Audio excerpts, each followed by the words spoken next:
Ladies and gentlemen, we got him. I did not play audio for a second. I didn't play Lofi at all yesterday. I completely forgot. At least I didn't get copyright strikes like I always do. Oh my god, I'm so glad it's muted for you guys. That was really loud. YouTube just enjoys, or other people enjoy just marking my videos down as copyright. Because usually it's not technically YouTube's fault, technically someone else makes a claim. But I'm like, so lo-fi music is literally copyright-free music. Like, is lo-fi music? This one I'm wrong now, right? Free. All tracks are free to use for as long as you can use them on YouTube. Some tracks need attribution to creating your... Some tracks?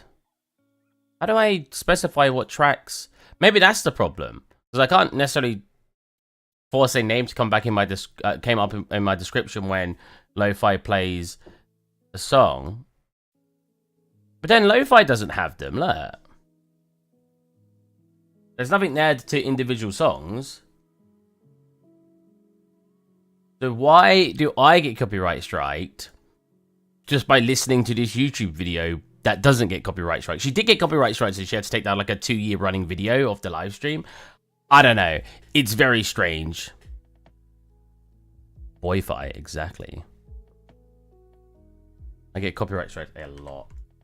Not like the serious ones though. It's not like, oh, you get 3 of these and you're out. It's just like a, I don't know if it's called even a copyright strike at that point. It's just like the small one that doesn't really matter.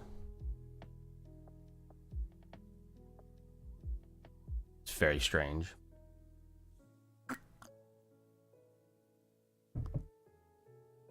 I'm going to put you on screen in a second. Mega cool, man. If it wasn't for YouTube having to manually copy the thingy, this would be way easy to set up. Lo-fi lore is amazing. Well, there's actually a lore to it. I just realized you're slightly off screen there. There you go. You're fine. Cool. I don't know what I'm going to make today. We could just grab a random realistic asset. No, you know what? Why don't we finish? We're making... Remember I was like doing this guy? Like the electric lighter. Why don't we finish doing that? That'd be a really random asset to have on my portfolio. We can make it look nice. Where would I have saved it to, though?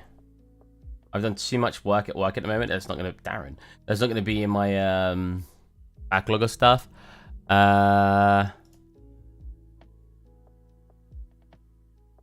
Electric lighter. Nice. I actually found it. That's so rare. Every file location, so I want to make sure I... Oh, is it just on my desktop? Oh, wow. That might be why.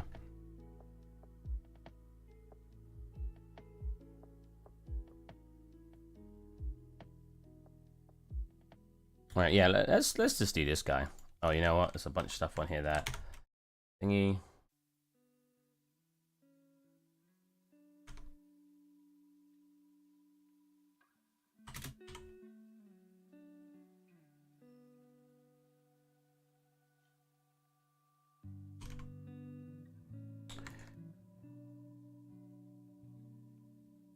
The thing is, how detailed do we want this to be?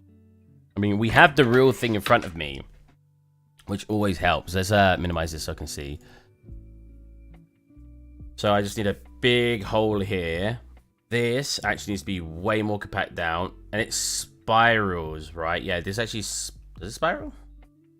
Oh my god, it's really hard to tell.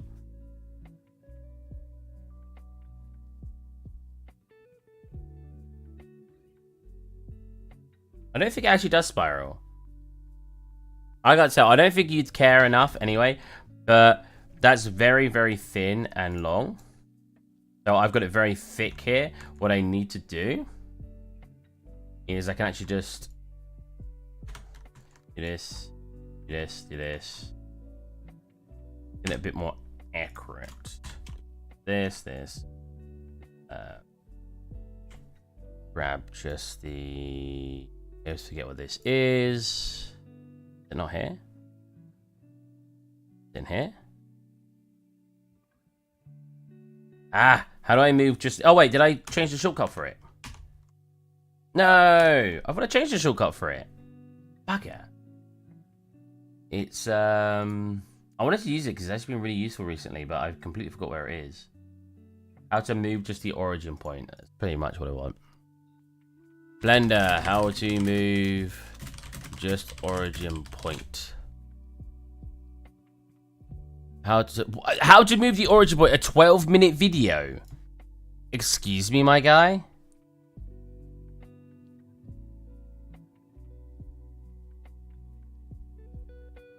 The location of the world position. Shift S. No, it's not what I want.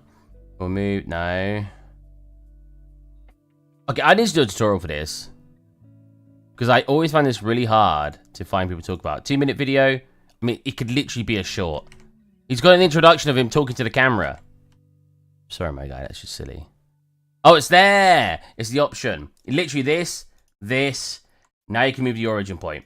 And then you can turn on snapping tools. You snap it to a location. And now if I wanted to rotate it around there, and you turn off origin, you can now have it around there.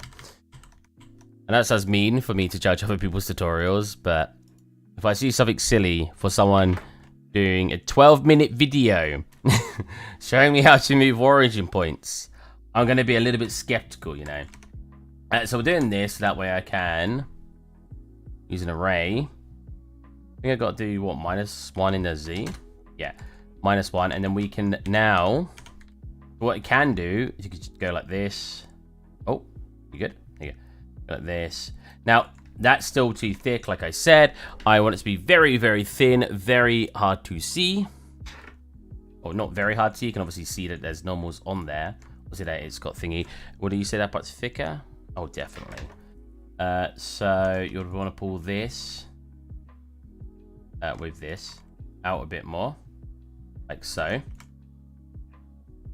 Oh, I forgot to do that part. So you'd actually need this part to come down, just fit in that. I'd want to merge it, turn up the merge just to make sure it does merge.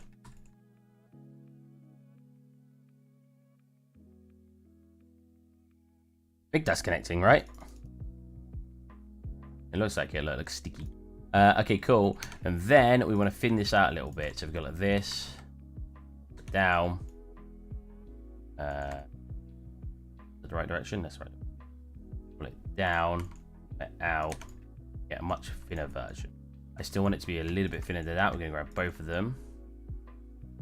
Pull that down even more. So. Then I actually still want those to be a bit thicker so we get much more of a bevel in there. Like so. Now I could select these parts as well and do a bevel there. Get that. If I wanted to. What I'm doing wrong here. Is it because of that? Oh, I see. Wait. Are they not perfectly aligned?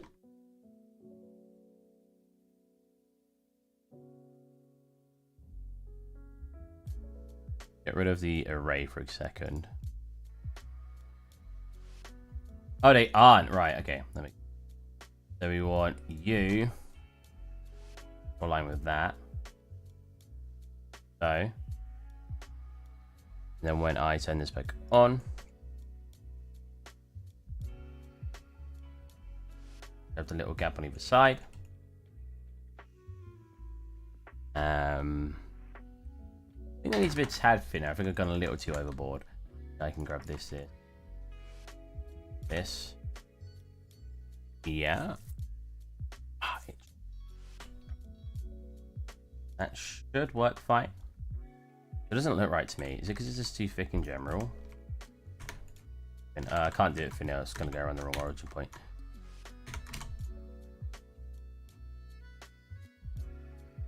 Definitely needs to be a tad thinner. So if we just scale that, put an origin point in it. Oh.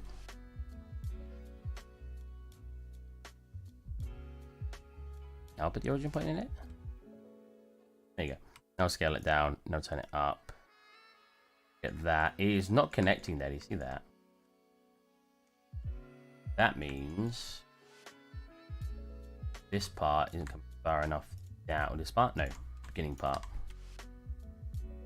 This part isn't coming far enough down. Grab that. Go that yours. Do we want to? Oh, it's because we turned off merge. There you go. We can apply to that. We'll have this nice long piece. When you unwrap that, you literally would just grab it like you would do a cylinder. Mark seam. Want to go to unwrap. Oh, save that. Come into here. Get this. Now, if I wanted to bake all this information, instead, which I might do to make it low poly, instead I would put a cylinder in this. Well, not instead. This is just what you do over the top. So you'd make a low poly version, which would just literally look like a cylinder sitting on top. It'd be something like this.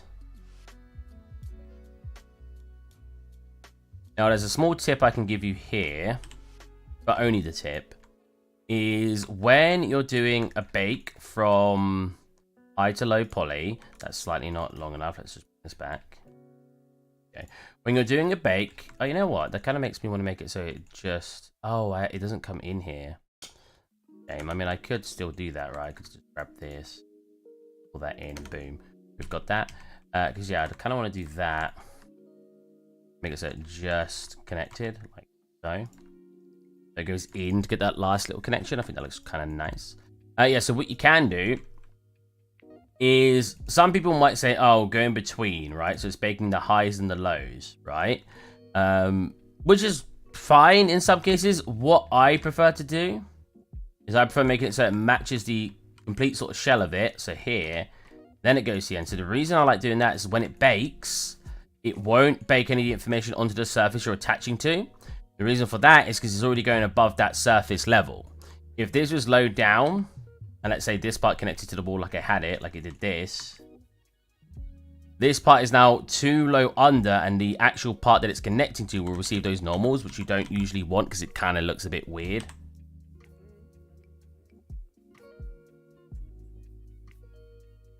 Oh, God. Like that, and that would work as your low poly. Now, if you wanted to actually animate it and stuff, you would actually have to put some edge loops in here, and you'd put bones in it, which I might actually do in a bit anyway. Trying to think the best way.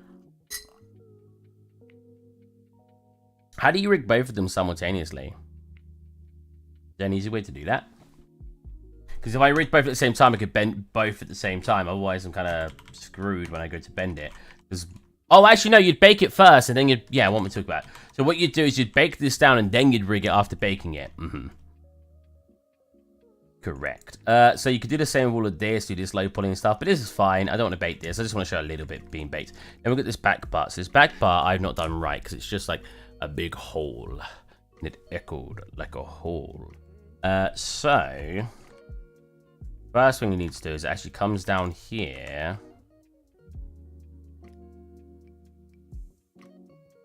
I actually got that in there. Get rid of that in a minute. Wait, like this. Wait, does it pinch both sides? It does pinch both sides. You want to pinch both sides. Pull you forward. Pull you here. Grab you. And I don't think it smooths from both edges. No, just both sides. Then we can bevel that. And it have like a little smooth transition.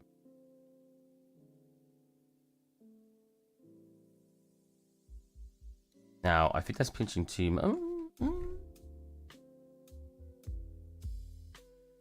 Not brilliant, not brilliant. Let's pull that a bit more and do a bit more smoother transition. Bit nicer. I think what I'm going to add is this beveling. Maybe not. This beveling too. Yeah, it's fine. The end actually has to smooth out, or not smooth out, but bend. So the best way to actually do this is probably just to remake the shape entirely, because it's not the shape I'm looking for at the moment anyway. Modeling something you can hold in your hand is very, very good practice, so I'd recommend it, because it means you can keep picking up and looking at it as like a real-time reference. Having it on your monitor as a like 3D preview is alright. It is the lighter again. Well, I modeled it just for fun as a stream to show off some modeling tips, but I thought let's actually make it as a model, because I did say yesterday, why don't we oh, you know what, I wonder what the best way to do is actually. Why don't we just make models on my streams because I find myself with too little time to do environments. We do this.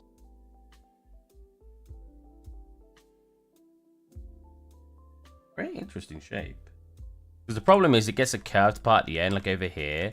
It's all curved. So I basically got to try to convert it from that shape into this shape.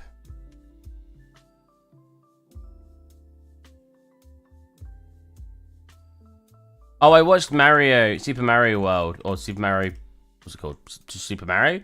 Really good. I would recommend anybody watch it. It was so fun.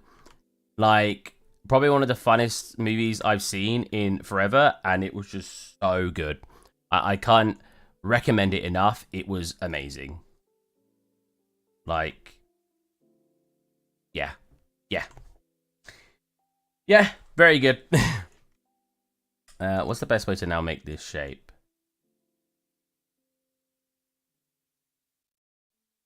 Can't come down like that. Why am I having difficulties making this? This isn't that complex of a shape, right? Comes down here. That part should be easy because that part's all straight. Oh, not straight. That part all comes out like this part. Like it's just... Oh, wait, I connected to the wrong part here, didn't I? Better than that one from the 8. Did you watch it then? Wait, oh, that is right. Because most people I know haven't watched it. They want to. The new one, that is. Not the 83 one. But they just haven't got around to the time of it. To get around to watch it. Why is that so much thicker? What is going on with this shape to begin with?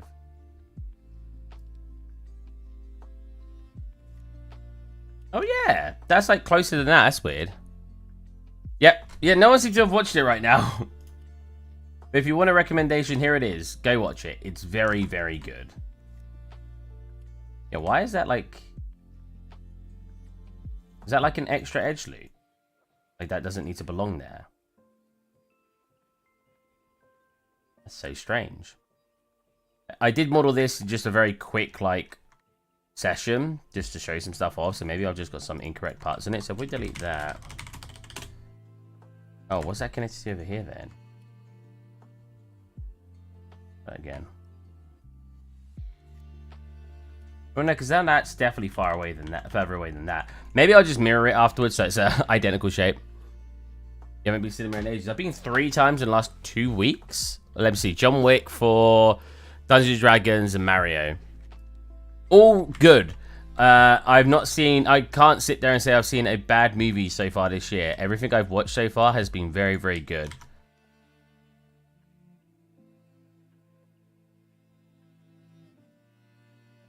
So yeah, I need to actually... Wait, how have I got this part off-centered now? What? Have I just made a really funky shape that doesn't work?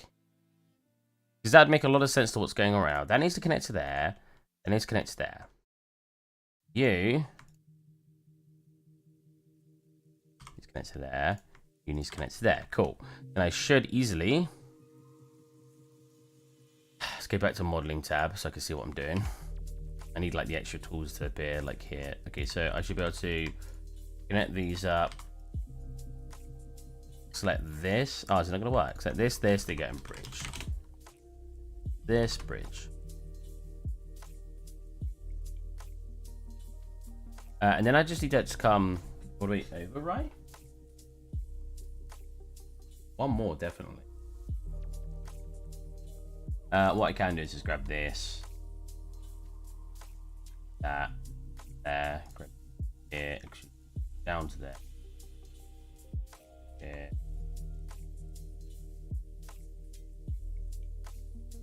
Yeah. Whoops, that's correct. Yeah. Cool. I've got that. Now, this part seems to just come in. What does the sides do? Gotta come in. So basically, you need here. This. Basically connects all of this section here, like so. Comes in. Obviously do that in a smoother way. I want to watch John Wick. John Wick was very, very good. 100% recommend that too. Like I said, I've not watched a bad movie this year, so I'll probably just do this. We can always do a subdivide. Oh, apparently I shouldn't have done that. Are you okay, Blender? This isn't the most high quality thing to begin with. Okay, take away the subdivide. Separate you out. Let you. What is happening? There you go. Subdivide that. Okay, so that doesn't give us a very good shape at all. So let's get rid of those triangles real fast. I'll connect them later, because what I basically need now is I need this circle shape. What I need to do is get this circle shape here, do a duplicate, flip it, pull that over here. It's here, here, here, here. And it already comes down to that part, so all I've got to do is grab you, pull you down to here. Get these as our interior faces. Do that, that. You select that and bridge. Oh no, select in top. Yeah, bridge that. Nice, that's exactly what I'm looking for. There you go. And then we can start connecting these up. So preferably, we've got a subdivide on. Let's get rid of that. Preferably, what is it? What? There's no. Is it the bevel? It is the bevel. How strong is this bevel? What is the bevel? I'll do all the beveling and stuff later. Do that, and then we'll do it from here to here. We'll have to do this, bridge this, get this, fix the normals, fix the actual hardness as well.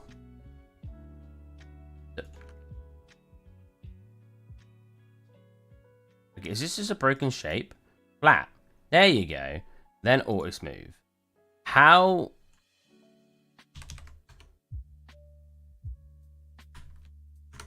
This shape is busted.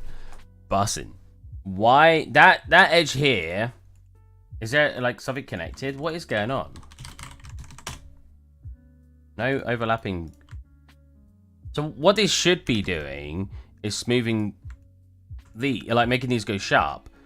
But like what's going on here? Not because of back faces.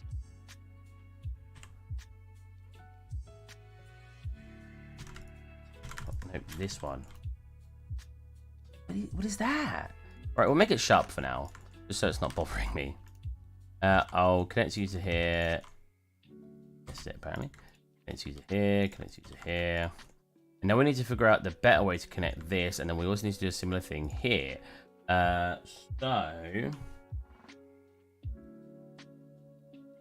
comes down smoothly here.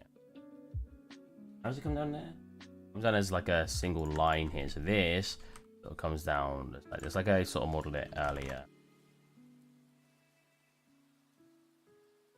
Oh, not why has it got Mark Sharp in it?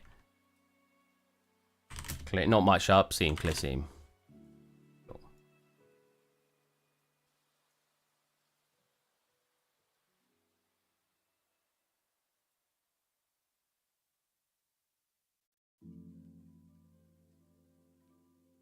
I mean, you could just go that, but preferably I'd have enough edge loops in here.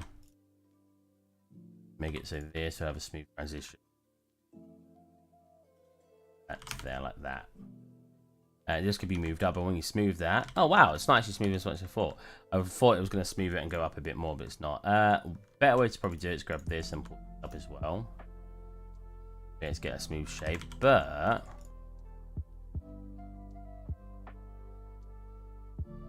I feel like I'm looking at this in a very stupid way, and it should just like go here, and this should like come over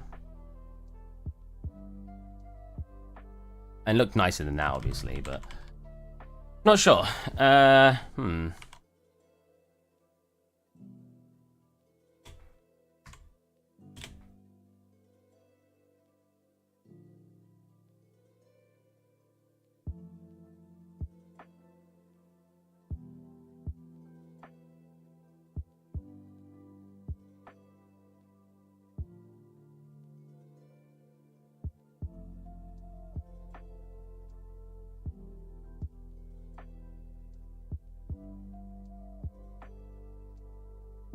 I'd like to be able to sneak. It breaks over. I was definitely close to one. And then if we do subdivide it, it's close. Very, very close. There's definitely still something wrong with the way I've done the shape. It's here. How should I have done it? Because this needs to connect to here anyway. But we've got all this. So what you could do is add extra edge loops in and then go like this. And finalize this part of the shape. Like so. It all comes in. Now, you probably want that to come to a flat area. Right. And not too bad, actually. The problem now is need here and here. I could have done the shape way better, I know it. My brain's just not going to full capacity right now, apparently. So like that, you could put another one here and here. Pop that in and do something like that.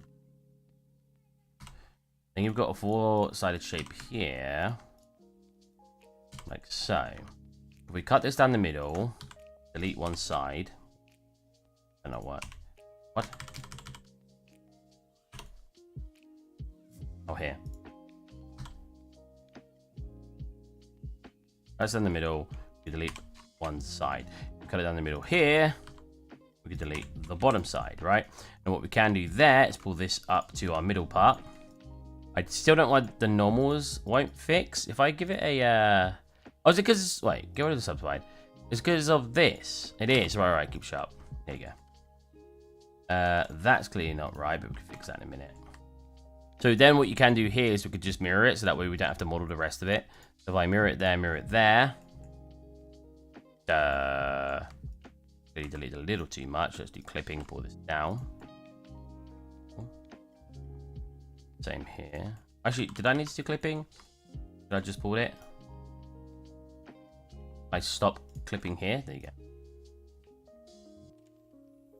Grab you. Cool. Normals. Mirror first. Thank you. On a bevel.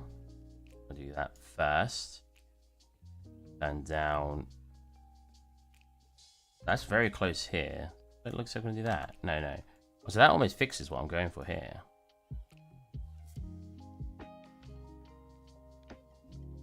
That's a shame. It's very close. Yeah. Turn off, keep sharp now, right? Yep. And we're very close to the shape.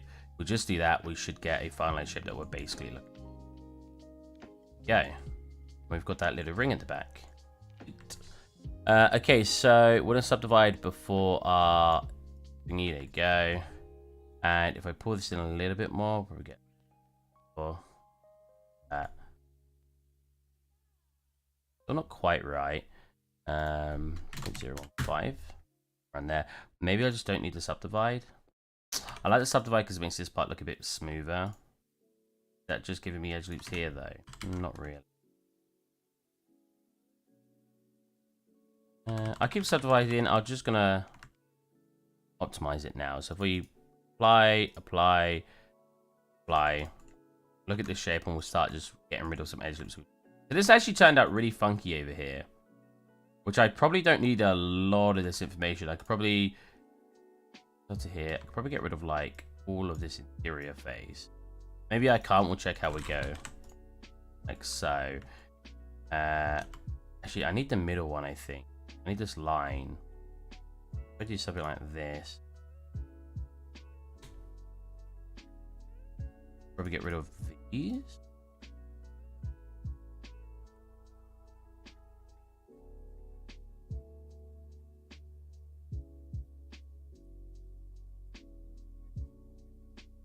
And I think this is enough, is it not? Oh, side.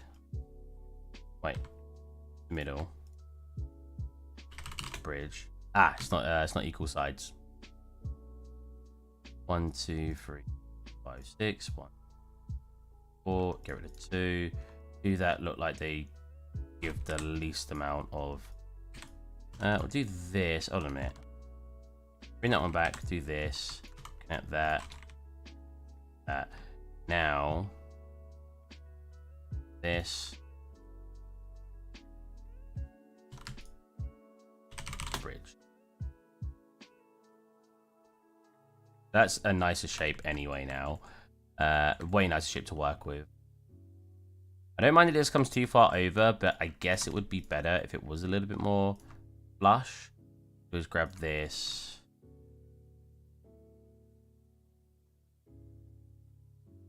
The thing is with 3D, if you can get the shape you're looking for, you can optimize later. Because sometimes your biggest enemy is just that you just cannot get the shape. So sometimes it's worth, even if you've got to use really bad modeling techniques, sometimes it's just worth getting it working first, then optimizing it a little bit later. Let's pinch that in and make that look a bit more rounded. Same with like these guys just a tad. Maybe it's just a bit more crisp. Here, for example, flares out quite a lot. Does it on the original. So if we grab here to, hopefully this will work. Yeah, nice. Here to here, we can pinch those in just a little bit. Like so.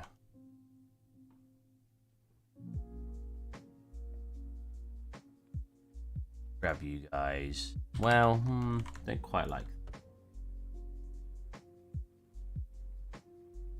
Let me grab you and pitch you in a little bit. Grab you guys.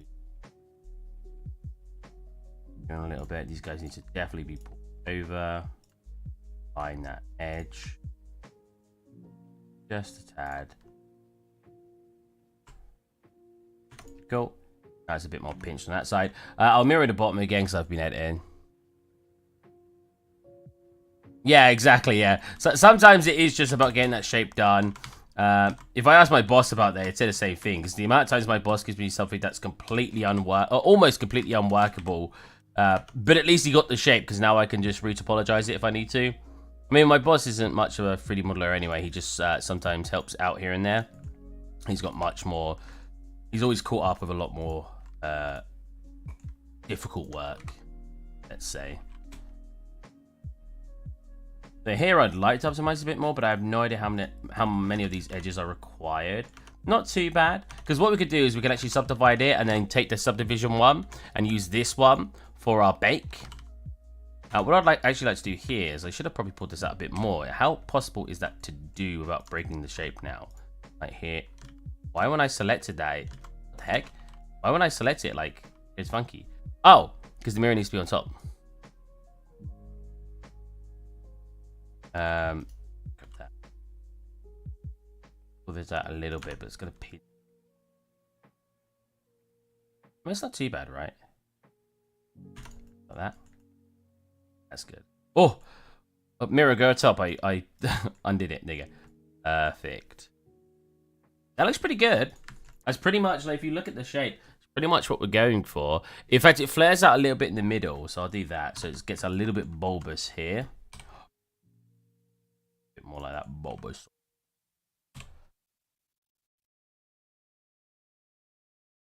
And then if we subdivide, and then if we apply the mirror, sorry, and then just bevel that, you get like nice, crispy, smooth bit. Nice! That's exactly what I'm looking for. Sweet. Okay, now let's look at the buttons. So the buttons have little bits on it that can be done in the normal maps. Right, this whole thing, I technically don't even need these parts. These parts can be done in the normal maps. Should I do it in the normal maps? Question mark? Or should I say nah and just go high poly-ish? Because like, how many polys is this right now? We've got to get rid of... So, in reality, this will have probably like 8 edge loops because it needs to bend. If we were to hide,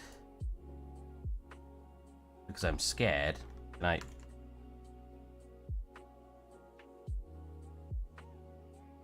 Okay, we're to hide that. We now get our low poly version. As long as it doesn't exceed 5K, I'll be happy. Okay, 3,600, not awful. I might just say that's our low poly, especially with Unreal Engine. That looks pretty good. How's it look over here? Yeah, it's pretty much it. You could smooth it and get like a... Well, you can't really because of the way that this works over here, but Grab this. This definitely needs a bit more gap.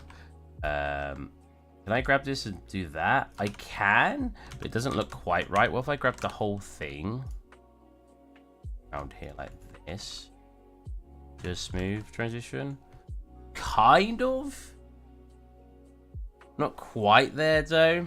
It's not doing the bevel the way I'd like it. The way I'd want it is that it flares out of this part. Kind of thing.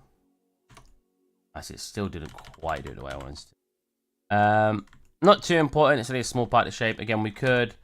How would I subdivide this and not break the entire thing? Because see, we don't get the best results here. Because subdivides don't really like these kind of edges, like the interior L shapes and stuff. It just doesn't like inwards bends. I've noticed. Like if we apply the bevel and then do it, look, it hates it. Now you can pinch those together, gotta resolve them. But it's crazy to me that it thinks that's what it's supposed to look like to begin with. Like if I sharpened up both of those up, look, you've got this like floating edge. When I click apply to it, look, oh, wrong one. Oh no, that was subdivision. When I click apply to it, you've now got these floating bits that hang over the top. I don't really get it. I don't remember Maya being that annoying with the subdivision, but I'm not going to put Blender down because I really like Blender, so I'm not going to put it down. I'm going to give this a bit more smoothness though.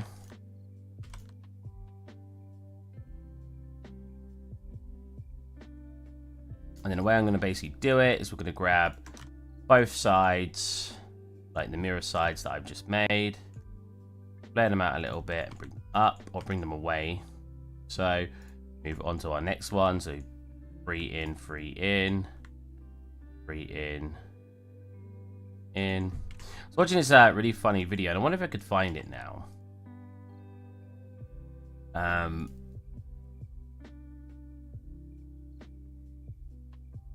Big smell of YouTube short. Oh, is it my pot ramen? Or my cup noodle. A concept artist knows how to model just enough to get base shape, so that's pretty. Oh, that's awesome! I wish I had a concept artist who could do that. Well, I wish I had a concept artist. YouTube short.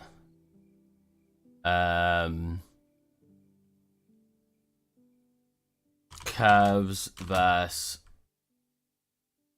modeling Blender.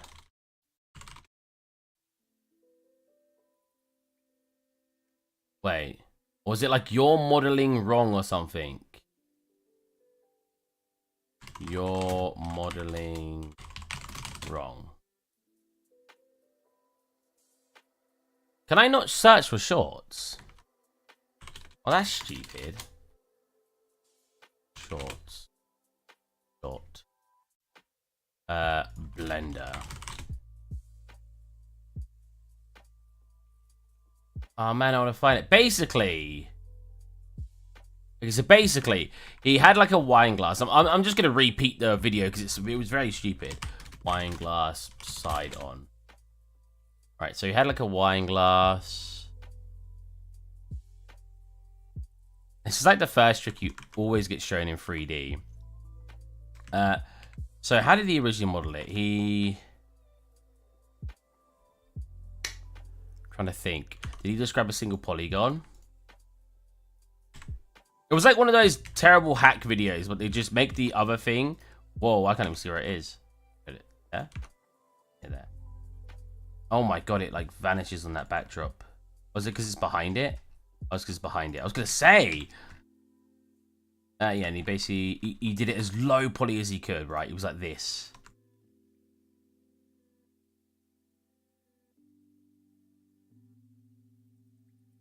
How did he do it? I'm trying to think how he modeled it so poorly, and I can't even model it as poorly as he did.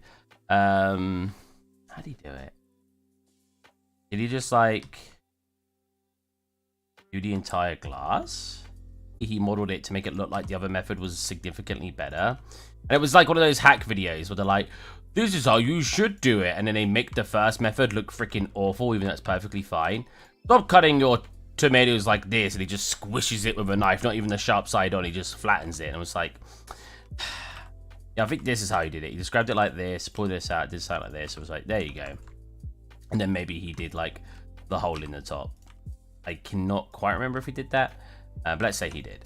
And he was like, don't 3D model like this. He didn't say anything, but don't 3D model like this. So if you were to do this in reality, you would subdivide it afterwards. You'd then get the shape to work around the subdivide. Now, I'm showing this that he didn't.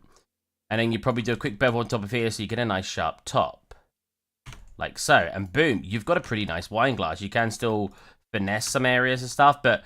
And then if you want it to match the shape entirely, you can pull it out to really reach that shape. You want to subdivide it again. And you've got a wine glass.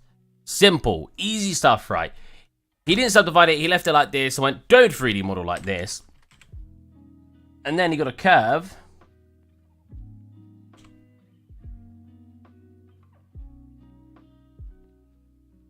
But why is my curve so big?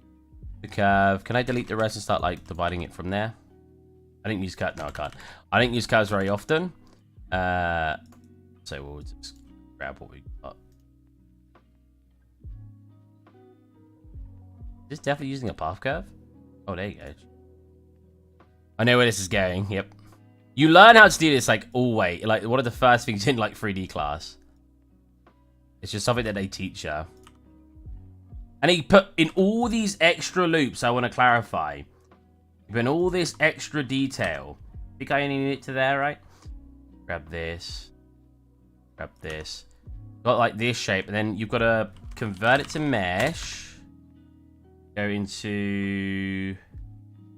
Oh, where's the tool? I'm on the wrong set, no.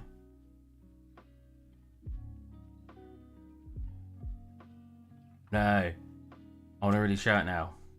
I swear it's over here, is it not? That shape, nope. Oh yeah, I like this tool. This tool's cool. So, it's a bit off topic, but this tool over here, if you, instead of pushing Control A, you could just like do that and grab your shapes in. It's very cool. Not loft. It's like called screw, wasn't it?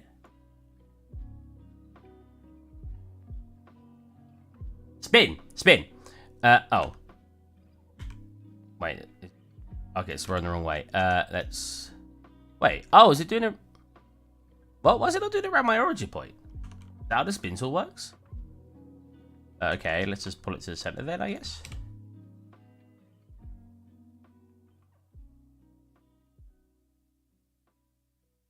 And you basically span it, right? Spin it the other way around. There you go. Span it. Can you write 360? You did 360. Oh my god, I can't even get mine working. Wait, what am I doing wrong? What? Where is that spinning? I never do it spin around the center. I thought to spin around my origin point.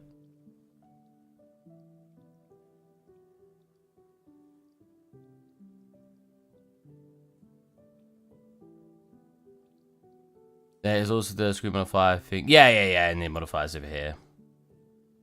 Oh, that actually works way better. So yeah, basically he did that. I like how it's completely inverted. If you guess you apply it, and then fix it. And he was like, boom, that's how you should 3D model. And like, look at all this geometry. That is not how to 3D model. Box modeling is perfectly fine for modeling a glass. I mean, in fact, mine doesn't even look right anyway. I mean, if we turn back off the modifier, I should be able to like pull it. There you go, to make it a bit thinner. I like how it is the wrong way though. I mean, I guess I could turn off backface culling, you wouldn't notice. And yeah, it looks nice, don't get me wrong. And we do get a nice silhouette. But you saw my first way. What was wrong with the first way I did it? Nothing. That's the thing. Nothing was wrong with the first way I did it. Like, yeah, it's silly. Some people, especially because he said, you've been 3D modeling wrong. And then tried to show that way. And I was like, no, the box modeling was fine. And to be fair, typical YouTube video, yeah.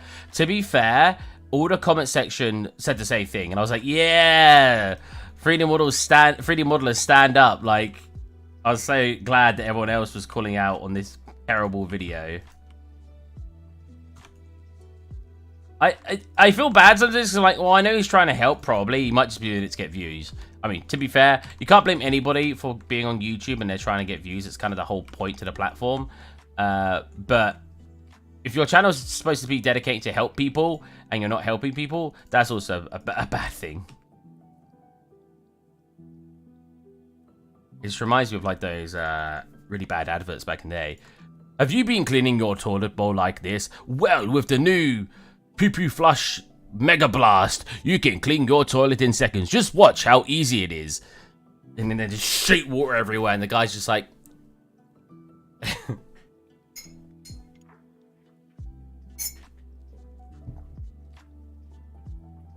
Pretty much Sniff Heart. Like, there are very few occasions where polymodeling, with the addition of like subdivision modeling, isn't going to be the right way. Sculpting is obviously something you will use, but it really depends on what you're making.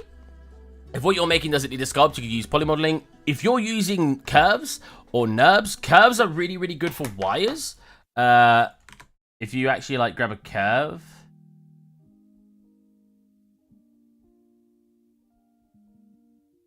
and you wanted some wires. Now, I can't remember the buttons for this. Hopefully I get it right. So let's say we're getting some wires in right. You can give this a thickness. You give this a thickness. Oh, no. Wait, there's a way to give it a proper thickness. There you go. So you want it to obviously match. There's actually a wire. It looks rounded. There you go. And boom, you've got a wire. I don't... Clearly, I've not put enough not edge loops, but you know what's called. Yeah. But yeah, if you want like a running wire across the surface, you could do that. And then by the time you're done, you should have a decent sort of looking wire. So let's say this is like leading across the floor, right? Decent wire. You can then click that, or F3, convert, mesh. And you've got this little mesh wire that you can use. You can then mark that as a seam, then you can unwrap that, and you should have a semi-decent unwrap for your wire. And that's a completely fine way to do wires, but it's only, again, a very specific task, right? And like I said, it's on the floor, and I've got it like standing up straight. Technically, it'd look like, you know, on the floor. And boom, we've got wires. Those photogrammetry. Oh my god. What is wrong with people? Oh god, my back is so itchy. 3D modeling has stood the test of time since we were making 3D models. 3D modeling, sorry, box modeling. It's stood the test of time since we started making stuff. There is no way. I don't know why people are so obsessed with like, no, it needs to be done like this. And I'm just like... You're very rarely going to find an innovative way to achieve the same task as something that's already cemented in everybody's minds that works really well.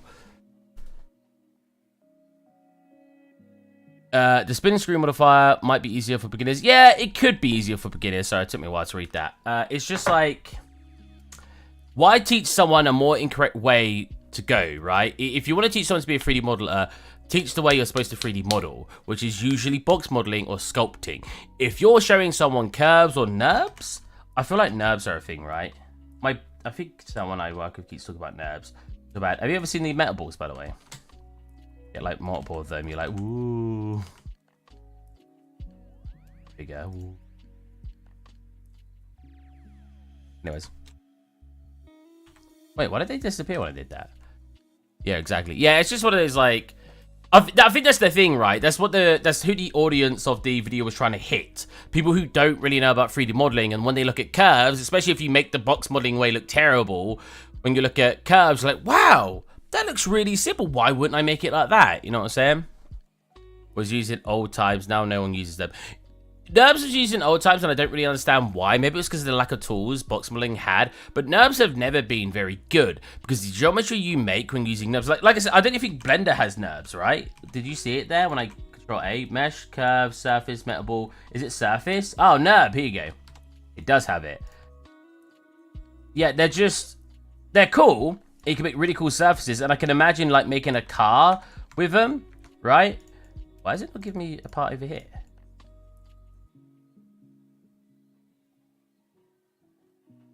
What? I assume it would give me like... Oh, was that just a part of it? But when you convert that, hopefully it will look fine. That looks pretty good. You've got like all this, you've got so much extra geometry that you don't need. It's not cleaned up. And I've been sent a lot of NURB objects for the past 2 years at my company. I can tell you right now, NURBs do not work very often. I can't remember the last time I got given a NURB object and I didn't have to heavily fix it. They're just not the best. Is this working? Why is this not? But again, I think like curves, never seen NURBS and never heard of it. I think NURBS are another example of just like, it's one of those things that you show somebody. I could show somebody NURBS who's a beginner, and they might look at it and go, wow, that looked cool. It did like a smooth version of your shape for you. And that seems like it would save up time for you, right? Wrong. People forget just how much cleanup there's actually required when making a lot of things in 3D. And I think that's the biggest problem, right? Is there's a lot of cleanup. When you're making decent 3D objects, there is a lot of cleanup. Wait, is this mirrored? What's going on? Oh, it's just because... So this is a huge Engon. I'm kind of hoping I could just say, screw it, and use this Engon and hope it works. Because it's a flat surface. So I got my fingers crossed right now that this is just going to work. You should probably clean up your Engons, but if you want to be cheeky like me and tempt fate... I think I want to... shut up on these, right? Up. Oh, that's not doing it the way I thought it was going to. Wait, hold on a minute. Wait, there's a subdivision on this? Hold on a minute. I didn't need the subdivision, right? Oh, it's not actually turned on. That's fine. Keep sharp. That's keeping all that. What's my... Eh? That's fine. That's fine. It's more high poly than it needs to be anyway. Cool. This part looks good. I probably want to do a very quick there, like that. Same here. So, get ourselves a weighted normal on there with keep sharp. This is going to be baked, so that way the high poly one doesn't take up too much. All I need to do on here now is get a nice... So now we just need to unwrap. Yeah, unwrap. I thought I said it wrong. That's pretty good. Let's hide our high poly. Start unwrap a bit. So for this part... Oh, wait. So let's actually apply all of our bevels and stuff. I never know if I should apply my bevels and then do it. Will you connect these balloons or will you apply remesh? I'm going to just export without fixing any of the Engons. So where the balloons were. And I want to see how well substance... How well it will basically triangulate it for me on export. Fingers crossed. We're going to see.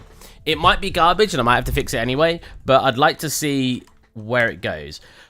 I'm going to unwrap without applying the bevel as well, and I want to see what that does. What's that shape there? Wait, do you see that? Oh, that's because that's another Engon. Do I fix this Engon? I mean, I probably should at least fix this one. Oh, that's not a very good fix. What's the easiest way to fix this? I feel like coming down to a center point would be the best way to make this not an Engon, but I want to export without converting, but you can see this like shape here. Like, what's that? Wait, what is that? I'm actually... Even as an Engon, it makes no sense that there's a shape there. Is that from the bevel? It is. Wait, why is it not undoing my bevel? What the heck? That was weird. Oh, it's just what this shape is slightly overlapping. Oh, that's fine then. Right, so let's do this and do this. I guess I can see what I'm doing. So unwrap it like this and see if it applies the unwrap when I have a bevel on.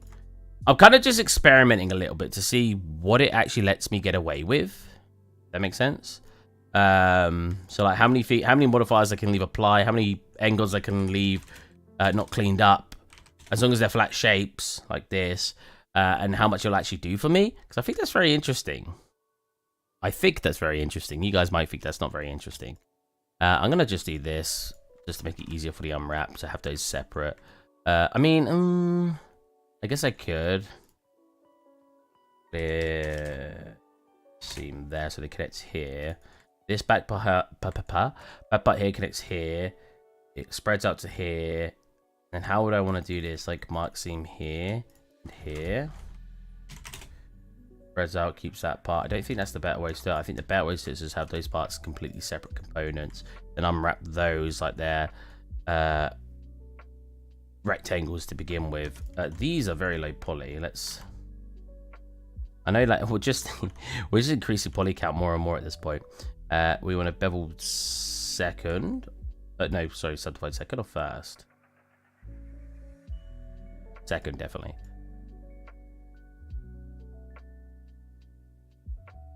So you don't actually need to put another segment in. What you can do, if you look at a shape and go, that's not sharp enough, you select it, select that part, Shift E, and increase those areas. And it'll make it go sharper for you without having to add in extra edge loops. There we go. Cool.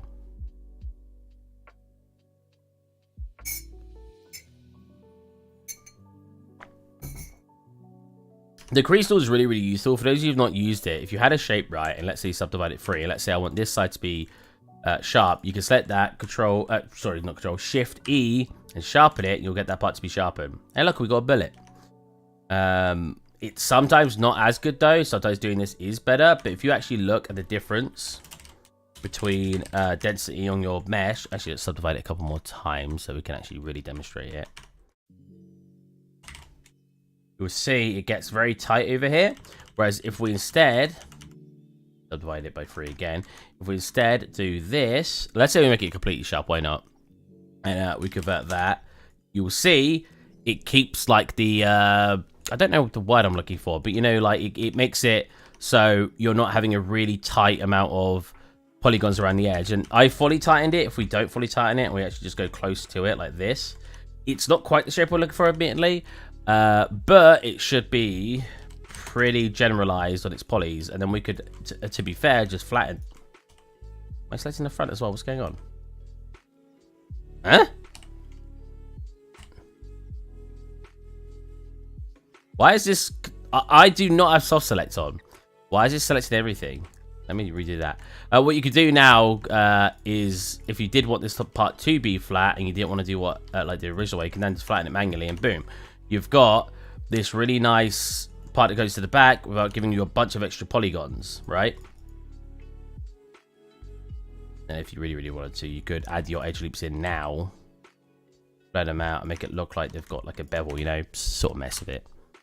I love Shift E. I used to add extra edge loops all the time before I learned that. Both still can be used because they do slightly affect the model differently, but a lot of the times these days... what the heck? When did I shift that away by accident? A lot of times these days you can get away with not having to actually add extra edge loops, and it's really nice because you don't end up with this really complex object at the end that you have to now clean up.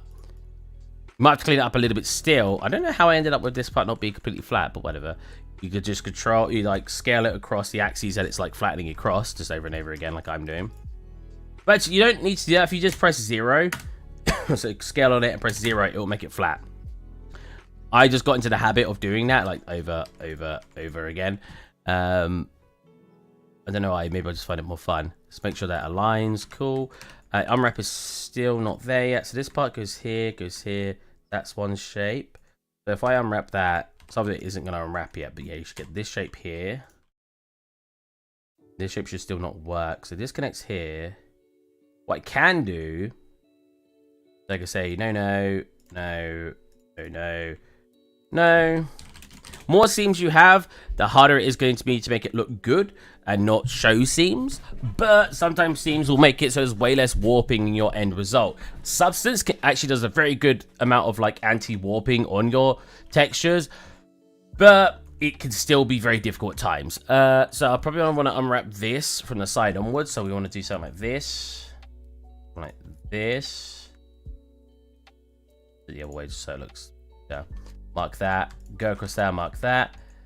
Reverse that on this side. So this is where you can get away with doing mirrors. Let's make some mirrors. Did I do it right on this side? Yeah. You could get away with like mirroring it. So I could have... If this whole asset was mirrored, I could have UV mapped it all, applied the mirror, then unwrapped to save some time. But if you have that amount of foresight, you should probably be a fortune teller, because it's very difficult to know that's exactly where you're taking an asset a lot of the time.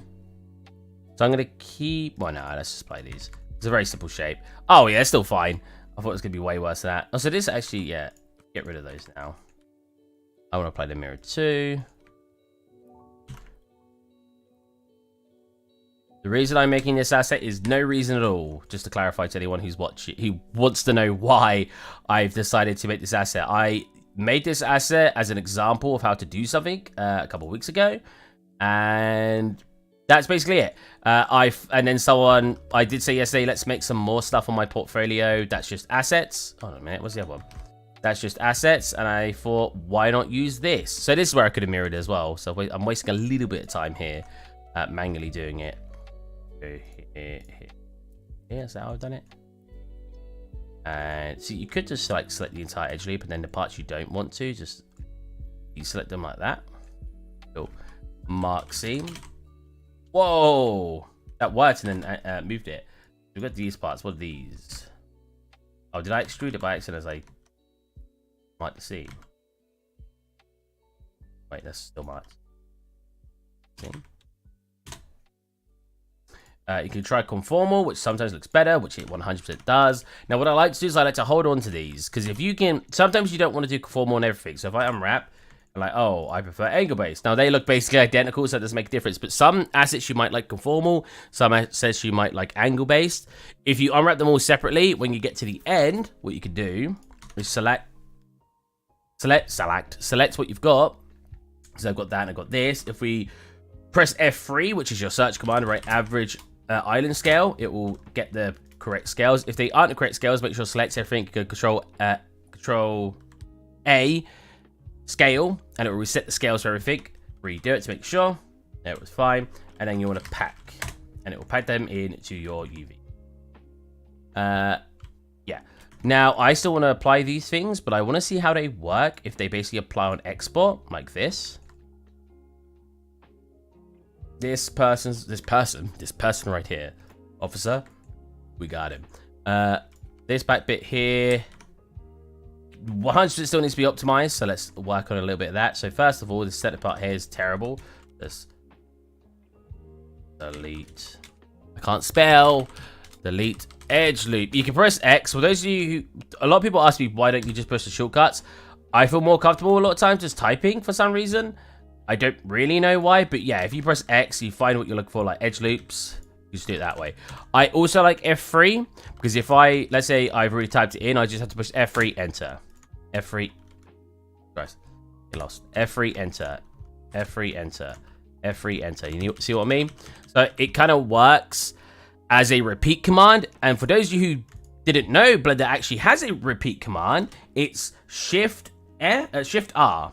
So if I select something, my last command was delete edge loop. Shift R, it will delete my edge loop. So yeah, there's a lot of different ways, as I've said a million times when using Blender, to do the exact same thing. Just find whatever way you find comfortable. There's a balance between what you find comfortable and what you find fast, right? If you find it really comfortable to do something, but it takes you 5 times longer, then you should probably not do it that way, even though you find it most comfortable. You should probably do it the way even though you find it uncomfortable, that's 5 times faster. But best case scenario, you want to find a balance, right? If the fastest way you don't find comfortable, find a way. You can also press Control X. Oh wait, it's actually a Control X one too. Oh yeah, well look at that. Wait, that's the Zol vertices though. Is that the same thing? That scares me, because I know sometimes wording can be very important. I mean, it looks like it's doing the same thing. There's 4 ways to do it. I probably won't remember that. I like the F3 way. Again, the F3 way, the only time it's making me do it a bit longer is that when I type it, but since I've typed it once, I'm now just spamming it as much as I want. So yeah, if you find a way more comfortable that's like a fraction slower, that's fine. If it's a lot slower, you probably need to find a better way to do what you're doing. That sounds like I'm being really mean. I hope that didn't come off like I was being really mean. You know what I mean, right? Like, a company wants someone who's very good at their job, but it wants someone who can also do it to a significant enough speed that they can get all the work done. Trust me, in my company right now, that's very, very important. Being speedy in my company is basically the most important thing right now. I'm going to leave that high poly. This isn't the highest poly thing, but it's still uncomfortable to look at, right? Like, this is, I'm going to say 1,000. Maybe more. 1,216. That's a lot for a small part. Like you could pinch these parts here and get rid of like this part, for example. Actually, you could just get rid of that part. Did I want to mirror it? Oh, actually, I want to mirror it anyway because I did fix the left side a bit better. We're not looking at being the most optimized on our poly count anyway. We're just trying to have a bit of fun here. But if I was to not be streaming and I was told, Steve, this needs to be a game asset, I'd be focusing a lot harder on getting it to be the best poly count as we can. But yeah, obviously, when I'm streaming, I'm not pushing too hard for poly count. As long as you get the result you're looking for. Yeah, that's I tried to like put it out quicker and it didn't quite come out. So I was like, that's the main part. Is it comes down to if you're getting the end result, you're getting the end result, right? If your task is to make an asset that looks like this microphone, this is actually a really cool asset to make because you need to basically cut these parts out here and then get the inside to have an arrayed honeycomb, but you'd bake that, right? You'd make that so that was anyways. Let's not talk about my microphone. If your objective was you want to make this, right? And it can only be circular. Let's say we wanted it very smooth still just because it is circular. Let's say 1,500, 2,000. Hello, Heroic FX. Yeah, let's say you wanted this shape and I went, okay, 2,000 polygons, right? You came back to me in 2 hours and you gave it to me. And it looked exactly how I wanted it. And I'm not going to load up the polycat, I'm not gonna load up the wireframe or anything. I'm just gonna say, yep, that looks good when you give it to me. As long as when your finished result looks good enough that the person you're handing it to is going to be completely fine with it, and it works for the functionality. You don't want to give them something that in 2 weeks' time when they put it in the engine, it's gonna break. As long as it still works in the engine too, you're golden. So yeah, just make things the way you're comfortable with, and if you can, try to get it to a more speedier workflow. So yeah, we can subdivide a lot of this stuff and bake down at very subtle high poly. But we'll have a look at that in a minute. Uh-oh. Really? Why is this having a hard time subdividing? Oh, because it's a huge N-gon.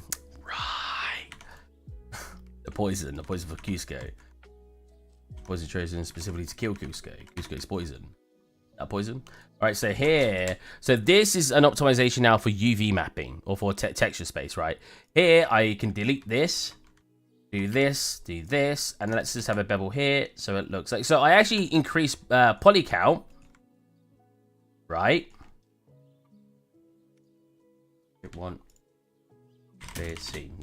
We increase poly count there, but the benefit now is we have all this.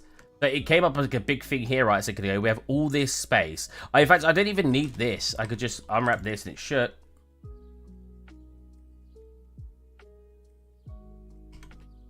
It should unwrap. What is wrong with you? It's terrible looking unwrap. Let's mark seam here then. Whenever I get shapes that pull towards a certain point, they always unwrap really weird. Look, what the heck is going on? That should be like a smooth and it like goes into the center. What is that? Okay. What if we instead just flared it out from the front then? Instead, we unwrapped it like this with here, here, here, here. That's way better. Formal or angle based? Formal. Angle base. So basically the same thing, but the conformal flips and it gets a little bit tighter on the edges, so I like that. Cool. This should be relatively easy to unwrap. So we've got, oh, okay. So because we did a bevel here, we don't need these. Wait. Do we need any of these? I mean, I could get away with probably, oh, I didn't even bevel over here. I've already actually got a bevel on it, which I should probably get rid of at this point because I'm not actually using it. Or am I? So we've got N-gons in there too. I was actually using it. Hold on a minute, let's bring it back then. So clear seam there.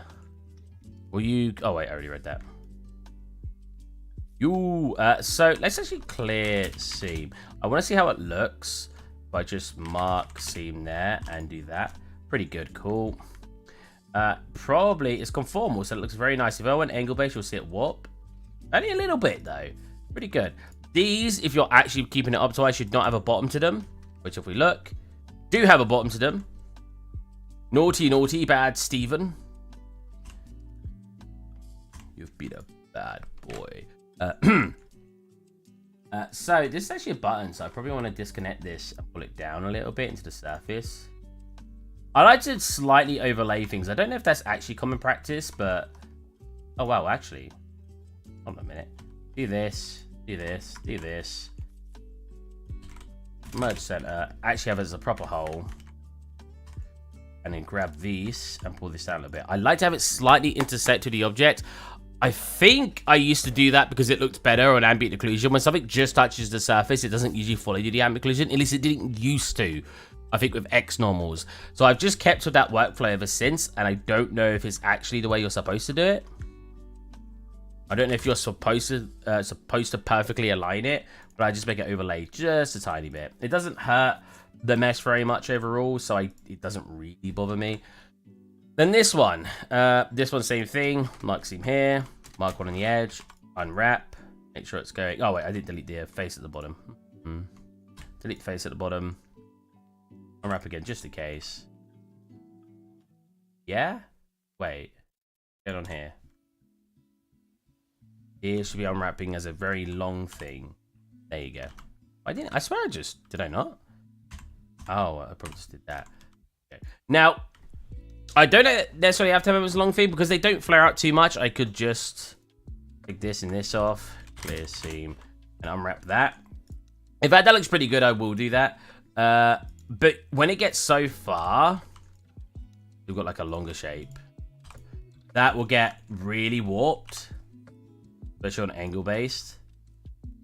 So it kind of comes in like different ways. Like sometimes you will have to do it, sometimes you won't. This actually needs to slightly sit above the surface because it is a button. So you could stretch it like this, but then we get the bevel kind of funky. So instead, you want to select the actual edges and pull them up like so.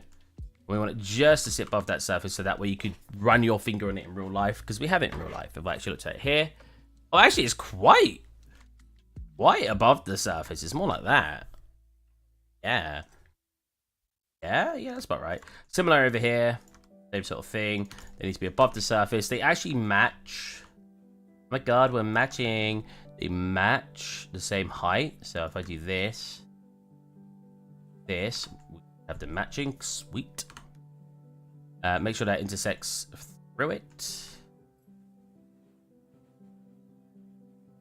And we just want to unwrap you. That mostly looks fine. We probably want it on conformal because it's a little bit neater to work with. Your UV maps looking really neat isn't necessarily the most important thing in the world. If they look a bit disgusting, that's fine. Like you see, that was really flaring out. So for this one, we will leave it the way we had it. Yeah, it's usually fine. Don't worry when you place it, if things aren't straight edged, that's fine. As long as you're using up your UV space, you're usually good. Don't need everything to have a straight edge in your UVs. If you can have them having a straight edge, that's cool.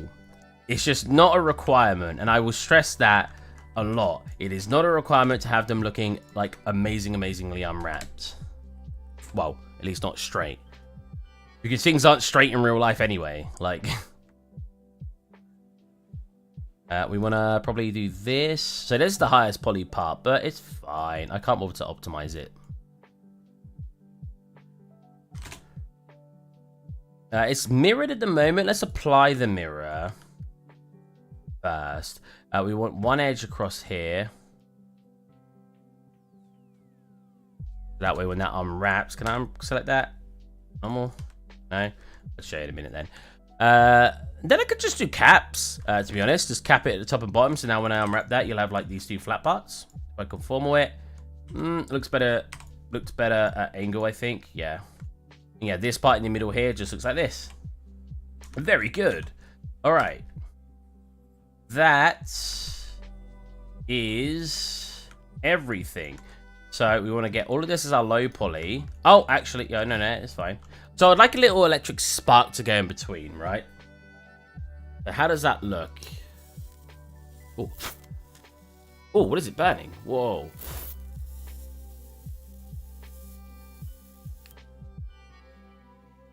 Looks like gunk on it. Oh, poor guy.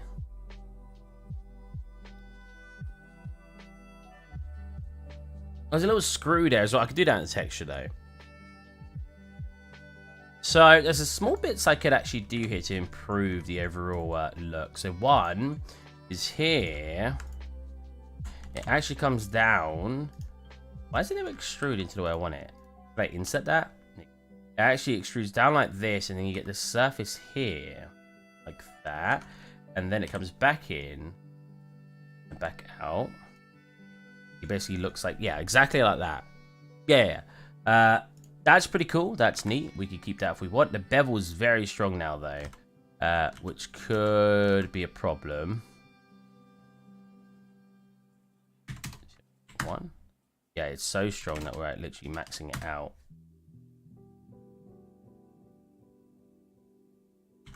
I mean, at this point, do we even need the bevel? I like the bevel. Having your edges not completely sharp is just very nice. So what I could do instead is manually bevel this part, I guess. It's the point in here that I don't want. I don't want this part to look... I guess what I could do... is separate this part out. When it gets to here... Let's turn off the bevel so I can see what I'm doing. And keep you sharp for a second. When it comes down to here... No, here... Separate that out. Is it select that whole thing? Yeah. Scale that in a tad. Scale. Oh, it's selecting the wrong one. Okay. Like you now. So it's you. You in a tad. It slightly overlaps. Now this can work as its own separate shape. Now when I put the bevel back on, it'll only bevel those sections. It's still beveling here, which is kind of annoying. If I turn you back on, it should look cool. That's a slight improvement. When it actually connects to it, yeah, it looks fine. You got a hole. You got a hole technically over here, but I think that'd be more hassle than it's worth to make that hole look good. You could just do a boolean on it and then bevel the edges. I think it'll look fine. I don't think we need to do that. Oh, got a little charging port on the side, so we'll get that in. So, I probably will just boolean this again. I know. Sue me. Okay, so what kind of shape is that? That's like a... Okay. Oh. Pop it over here. So that... it's got it this, In a video game, you would never put this much time, or you probably wouldn't even be given this much time to make an asset like this small, this detailed. The luxury of doing this in my free time is I do get the luxury of spending as much time as I want making something like this, because it's fun. We all like a bit of fun. What I'm going to do is I'm going to do a bevel on the edge of these to smooth up, and that's basically our little port point. If we select this, save what we got before it wants to break, because I have a feeling the boolean is not going to come out amazingly. We'll get that at the top and then we'll do it. Then we'll apply. Then we'll apply this and we should have a hole. Nice. Boolean is not a good way to 3D model. I am tempting fate really hard here. So you can actually see, look, this is already giving a weird result here. What I could have done to make that a little bit less strong as I could have edge looped here, but it's fine. I kind of want to model with boolean, and I kind of want to see what results we can get. Hello. Wait, I already saw the afternoon. Whoops. I was about to say hello to heroic again. Yeah, I kind of just want to see what results we can get without fixing my booleans. I actually do a manual on there, but you can see, ooh, it's bad. So if I did want to resolve that a little bit, you can actually select your... How do you select by boolean? Now it's like select... let's deselect first. Select... Like similar... Polygon sides? No. Select... That by type. Faces by size. And if we go number of vertices, we want to go greater than, it will select all my n-gons. Then what you can do is you can triangulate them and then quadrulate them. You can see what you get. In certain areas, it probably will come out fine, but yeah, we'll see how it looks when we actually get it engine. So here, I do kind of want to got a little bit of a resolve. So you probably this. This isn't the best way to do it. A solution. Make sure that aligns. Do another here. Make sure you align. And what you could do is isolate how bad that effect is being by just creating a whole edge loop across here. So now that should fix. As you can see it already, it's fixing the weird bit we had here because we're basically isolating it to this very small section here. You can't even see it. See it kind of being weird here. Oh, because there's one here. That's annoying. Look how close that is. You may as well. I said I wasn't going to fix my N-Gons, but that is so close that I don't see any reason why I wouldn't quickly attach that. There you go. Cool. Then basically all we want to do is that usually has a little metallic thing that looks the same sort of shape as this. How do I want to... You could pull this in. What is it? And then decrease it in size, because then when you put the thing on top, you'd see that. That's one way to do it. I might just do it like this. Grab our new shape like this, and then this is our little metallic port. This butt pulls out. A little bit of thickness. Pulls in. I may actually just fill this in. The more I'm looking at, the more it probably will just be that, because it's kind of doesn't have a part right thingy, so we just bridge that. Grab this part. This part now has a thickness to it, and then it basically make it a little bit thicker actually. Yellow. Nope. Yep. A little bit less. Yeah. It looks bent over here for some reason. Oh well. Grab this, and then it's just got a big pin. Yeah. It's got like a... Actually, what shape was that? Oh, right. That is... Actually, if we just grab this. This. Try to reuse the shapes you've got at your disposal instead of creating a new one, because it will go a bit faster if you do that. Basically just a thin... This that comes out. I made that go forcefully all the way back. I'm going to just do the same over here. This all the way back to here. What shape is this now? Oh yeah, they're both coming back. Cool. Like that. This isn't supposed to be sticking out, so let's pull it back. Base on here. We got this little charging port. Huzzah! Needs to be a little bit thinner. It could have been doing with getting squished a little bit more. I'm not going to do that now because I've already kind of done it all. Ooh, I say that. It does look a little bit wrong being that thick. Can I grab it and slightly do it without messing up the overall shape? Have a look. Grab it. Slightly. Yeah, see, like, you're going to get pinches now. Slightly squish it. That looks fine. I don't see any problems there. And boom, we have our little charging port. What a waste of time. You could have slapped a little texture on there to make it look like there was a charging port in there. Okay, so I'm not above saying the work I'm doing is a waste of time. So how are we going to unwrap this now? We've got all this extra detail. What we should do is we should determine where we need to get this. Oh, there you go. Original mark scene, which is here. If I unwrap it now, you're going to get... Oh, actually, an all right result. It is somehow... Okay, just enough information. Oh, it's warping though. To incorporate it. Not enough though. Not enough. That's definitely too warped. So what we're gonna want to do is... Oh, you know what? Again, I did say I was gonna clean it up, but just a little bit cleaner. Just a smidge. Just some spring cleaning. We're gonna probably mark the seam here. Gonna mark the seam here, and then we're gonna.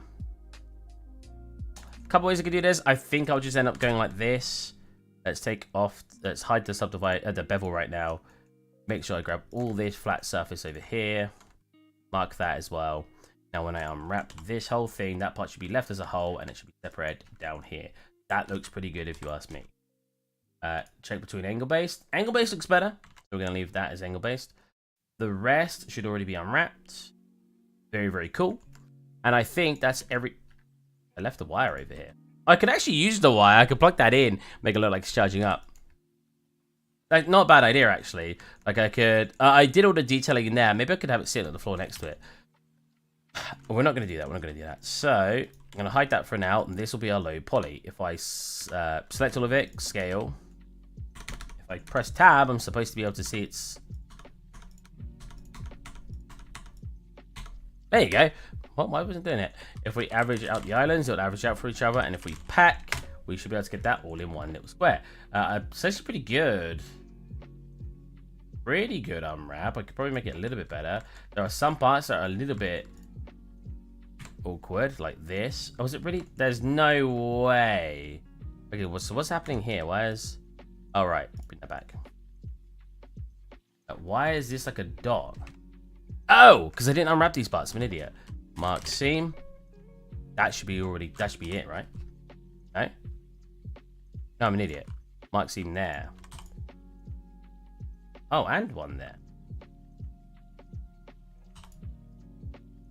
Now I'm even more confused. I need another one here.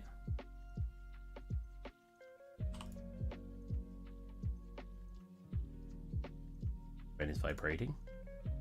Oh, it looks way better in conformal. Not sure what's happening here. Why is it not liking the front of it? Oh well, it's so small. I doubt we're going to actually have any problems, even if it isn't unwrapped properly. I want to make a scene with just a color and gradient atlas. So like, entire scene with flat color atlas. 3D.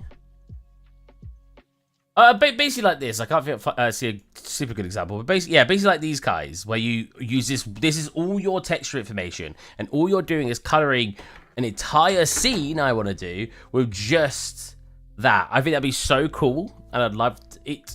I would say I'd love the challenge, but I do think it's probably easier doing that than super detailed stuff. But you do obviously need a certain mindset to be able to accomplish that as well. When I remember that like that, I want to select one edge. This.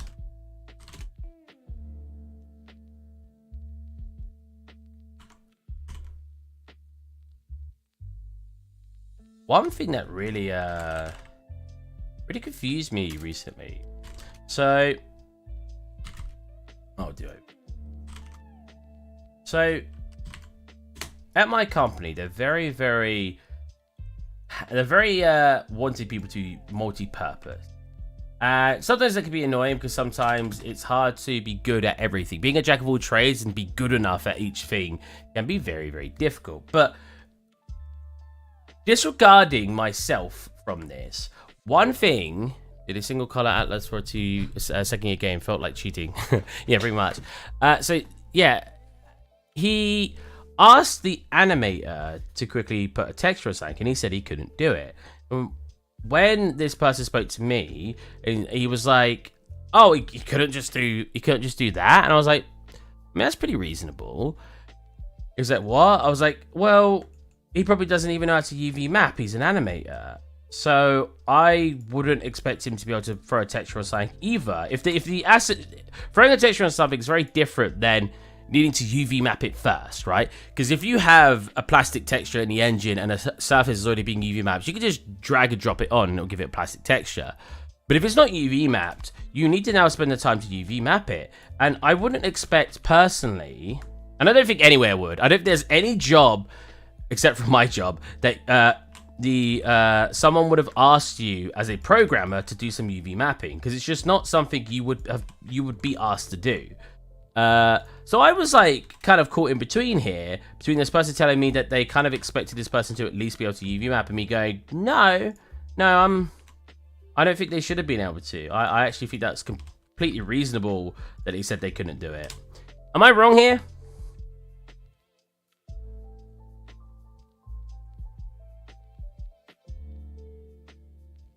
I mean, I know I'm not wrong here. If I were to look at any company right now and it said about animate a task, it would not say, oh, have the ability to UV map and texture, because it's just not the field you're training in. You're not training to do that, right? So Can I optimize this even more? Because what I was going to do was somehow squeeze these guys together, get this in somewhere. Like probably like somehow here. Then how do I get these other shapes to work? I don't think I can. Was this a waste of time, this little extra effort I just did? What's this? What's this part? Whoa, hold on a minute. Oh. Oh, it was just hidden. Okay. Yeah, I thought that was a very weird thing that was asked from my programmer. I was just like, no, I don't think he should have been able to do that. Basically what I said, I was like, I don't know, that sounds pretty normal. I put this on top. Oh, it does give me a little bit more room on top. Right there. Put this over. So we didn't save a lot of room, but now if I... So if you scale actually on the 2D and it's set here, you can scale this from that run direction. But I give it a little bit more detail. Alright, and the low poly is basically done. So if we call it electric lighter. Sure, I just have it on my desktop or whatever. Electric lighter. SM. I won't call it low poly. I'll just not call it any extra things, but then for a high poly, I'll just unhide what we had, hide that one, and then we can start adding like some subdivisions to areas. So I can't do it here. Will this look good with subdivision? Add some subdivisions here. I'll add subdivision here. Can add subdivision here, I think. Will it break it? Don't think it looks better with subdivision anyway. Here. Divide that. Cool. We'll call this our high poly because we've got this more detailed bit here. Lighter. High poly. So HP and export that. If we settle that back to 0, unhide that, hide that. How much did we end up with on our poly count? Don't be 5,000. 5,000 is a little ridiculous. Oh, just 5,000. That's fine. That's fine. I meant more. I meant like a lot more than 5,000. Yeah, we've got a little overboard with a simple asset. But I have modeled this in a way that you'd model a hero asset anyway. I know I'm just trying to cope right now with how high poly I left it, but it's true.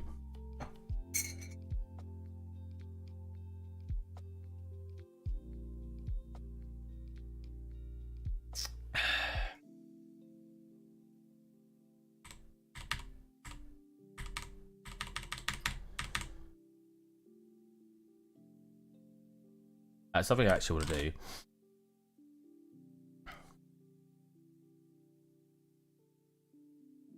We made a duplicate of the render scene. I want to render everything in the Unreal Engine now. And Unreal had a really good scene that is like a default one, and I thought I'd just render in there. So if we clone that project, can I call it something else? Yes, I can call that one Backpack Stylized. And give the actual folder Backpack Stylized, and we can click create. Warning, renaming code projects is not fully supported. There's no naming in it. There's no coding in it anyway. Doing it? I don't like software that doesn't tell me what it's doing. Oh! There you go. Backpack Stylized. I've got the cannon stylized. Now this one, it's got my backpack in it at the moment, but when we're finished with this, we'll pop it in there. Electric lighter. Did I thought I just called it electric lighter. Did I not?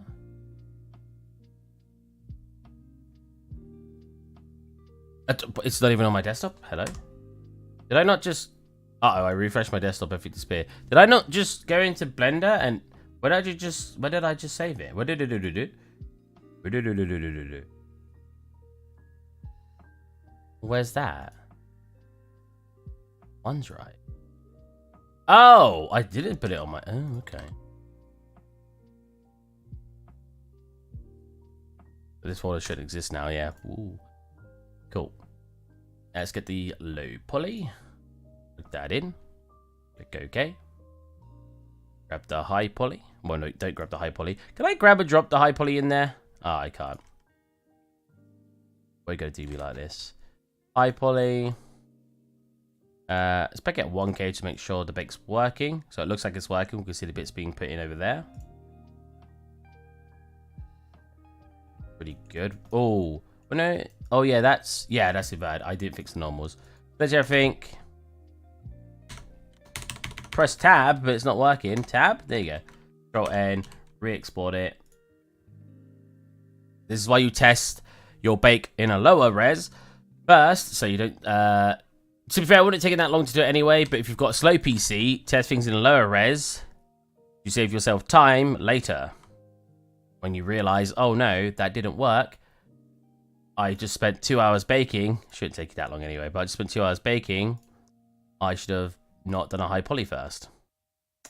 That, bake, that, bake. Again, we're going to do 1K, and then I'm going to investigate for issues. That looks very wrong.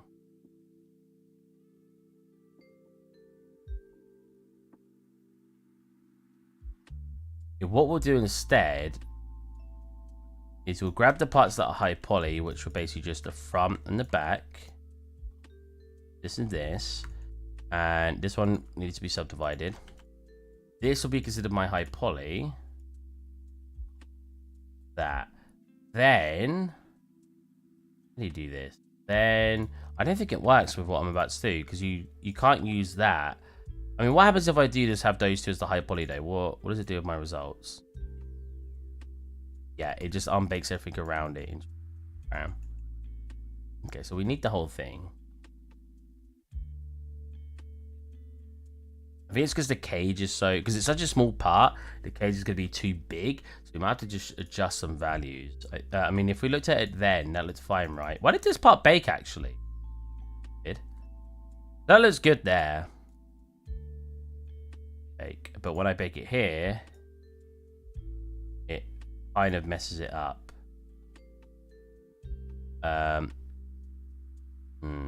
Let's 2K real quick and see if it's just still the baking resolution. Kind of was to do with the baking resolution, but we're still getting weird bits over there. So the main part we need to make sure that baked is over here, right? So if we come over here, all we got to do is make sure when we reduce these values, no, that's higher, that these still get baked.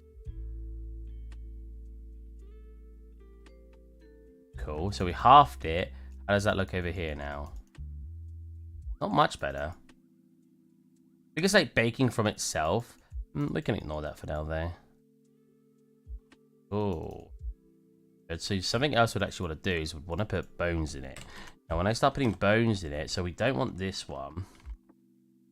We want this one. Not including you. So, and set you to... So what we want to do is, can I combine the whole thing now? Let's do a duplicate. Always duplicate your stuff. Over there. I like putting it perfectly aligned somewhere on the grid, so that way when I want to drag it back in, that one. But when I want to drag it back in, I could just pop it back. Okay. Oh, I raised it. I was like, what happened? Why is it not? My whole point is invalid. Yeah. So yeah, when I want to pop it back in, I could just do this, and it, cool. We've got it back. Convert all this. Let's one piece first. Convert all this to a mesh and combine it. Cool. Now that should be one combined mesh. What I'd like to do is pop in a armature, and we want one that's basically for the entire base. How do I see armatures over everything?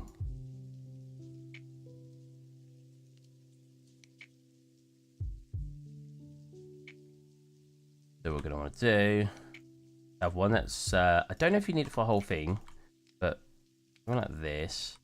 Then you're going to want one that goes along here. Is there a way to like subdivide? There is, but I can't remember how you do it. I want to like add more in between instead of manually pull them out, but I guess it's manually. Cool, and then you want one for the end. Now, if I do this and this, it's not going to work at all. If I go with automatic weights, this is going to look really, really janky. Because it's going to think it needs to move everything.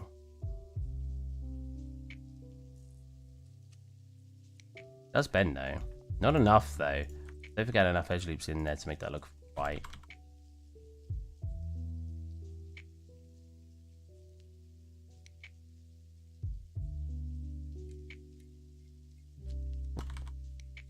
Cool. Try that again. Let them. Well, what I could, see what I could do. So I just want to stage it, right? So I just need to bend this part of the move. Yeah, what I could do, that'd be way smarter, is delete this, or delete this, delete this, because I'm not an animator and I don't want to start doing manual weighting. What I could do is separate this part out. Only, I like how this is not averaging out at all. This and this do with bones. Now, only this part's going to be affected. Now, technically, I want the front to be at the end point. Oh, I haven't separated it.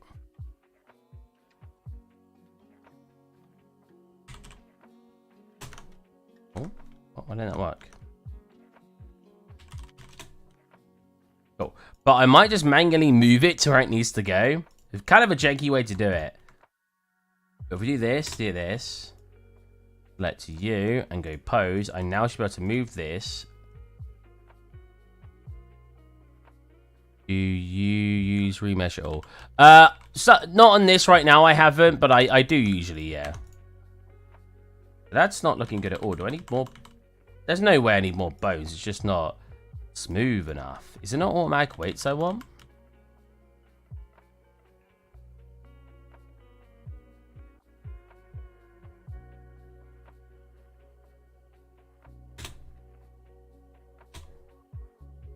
Cool, that should not be doing anything to it now, right? I mean, I guess the worst case scenario, I just add more bones in. Because again, I'm probably going to remove the bones. I just want it so when it's sitting on a surface in my render, we'll just have it look like it's got that part bent, like just bent around. But it's easier to render it with like, to bake it, sorry, with these extra bits in it, the way we did it. To make it stylized, that'd be funny. That'd be very weird, wouldn't it?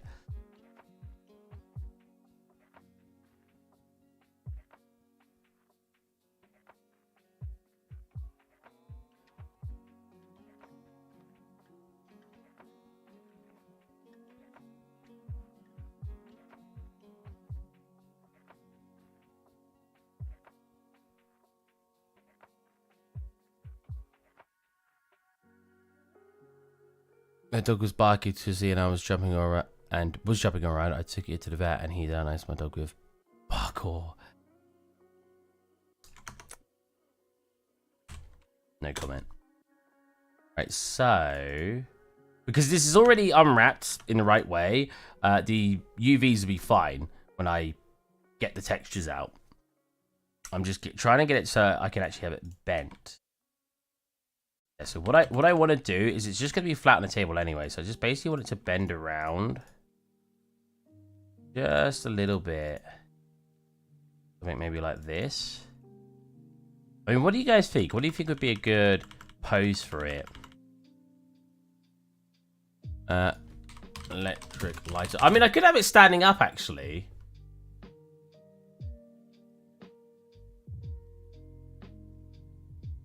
Like I could, if we're looking at it straight down. So this is technically our pose model, so I can actually have this.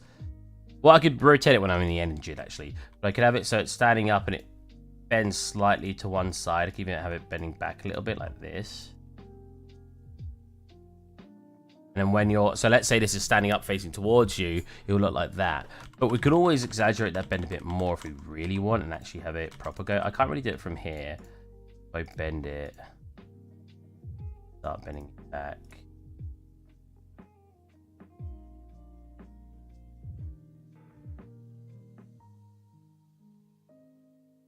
There's an electric lighter. Look, I'll show you. It's this guy. This is the whole thing.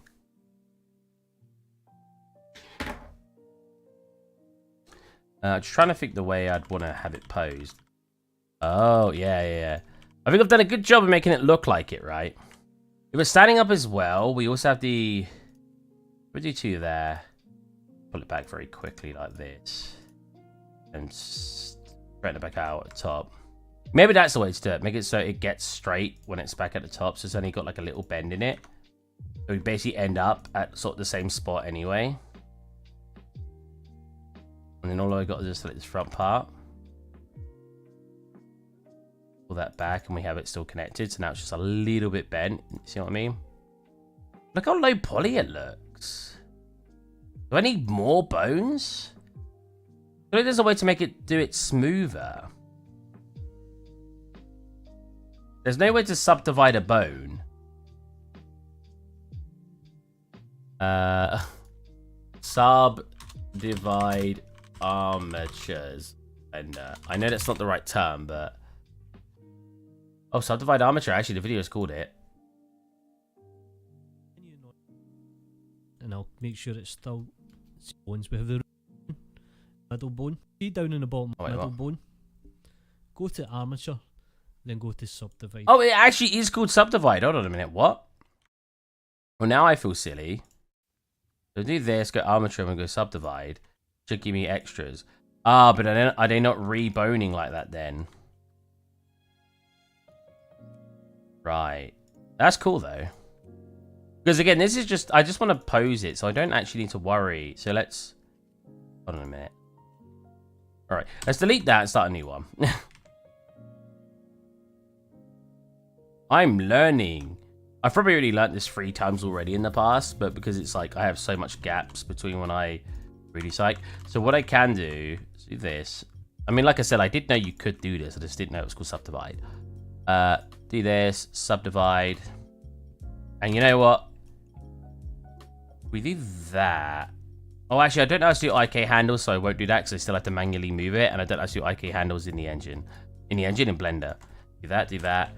Wait, cool. Now that should look relatively smooth. Still got to do it sort of manually, but yeah, that should look relatively smooth. Is there not a way to do this and... Oh, is there really not? I thought there might be like a soft select kind of feature. Man, do I really have to move? Blender armature soft select. Man, I got to manually move all of them. Okay, so let's get some move. So it just bent around a little bit just to help make the shape feel a bit more fluid. It is a bendy boy. As we get to there, we'll straighten it out. Need to bend it a bit more.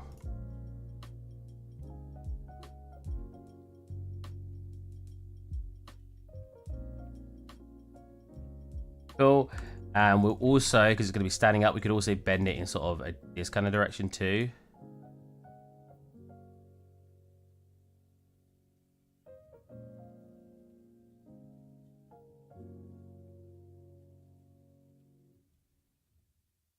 Go a little bit over. It's in.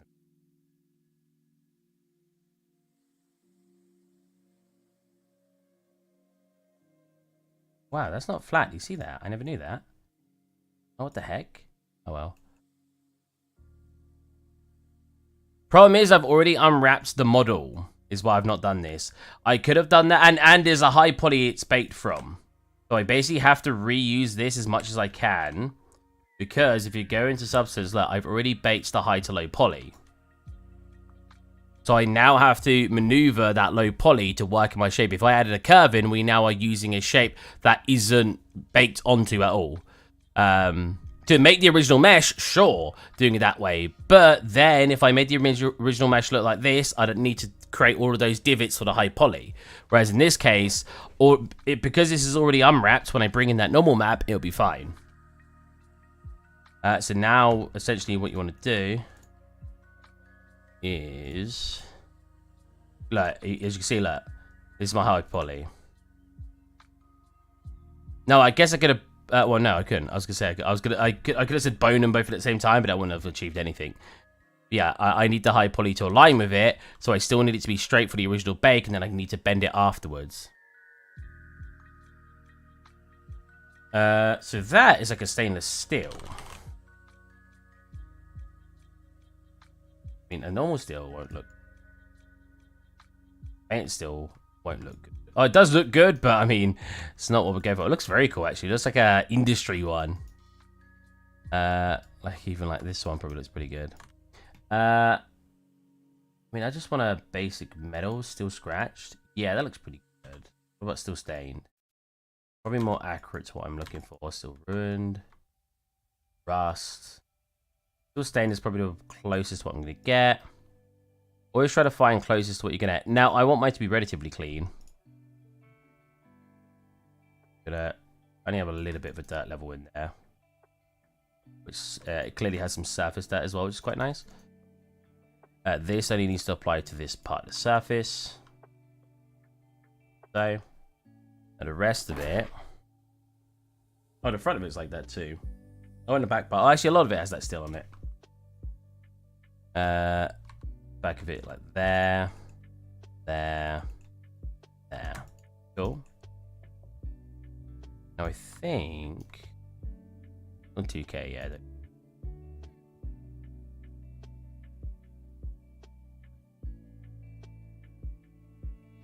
That's like a plastic, but I don't think I have a plastic that looks quite like that.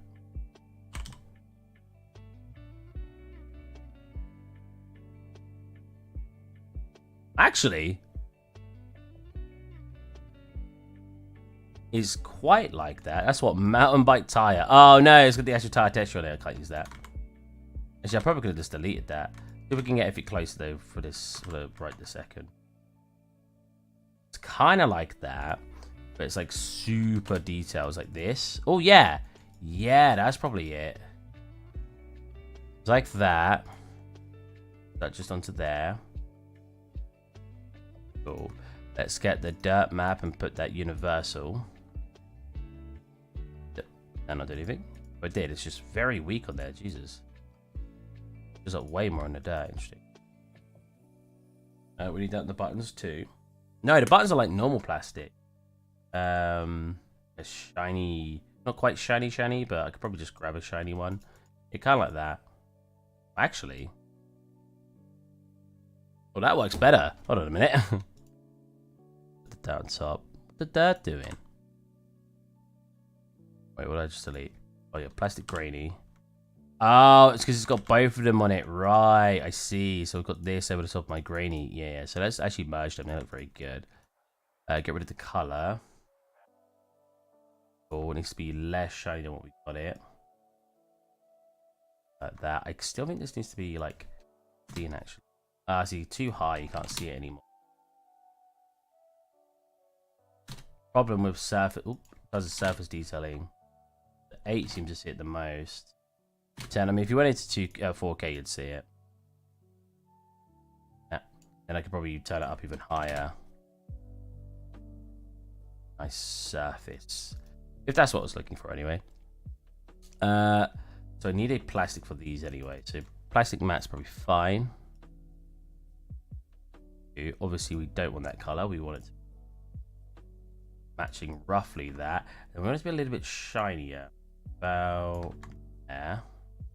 We don't want any of this sort of normal on it doing. Not really. So what I could have done to get the extra high poly, if we like, let's move this away. Grab you, pull you back over here. Oh, I don't know where it aligned actually. Let's that and move. Cool.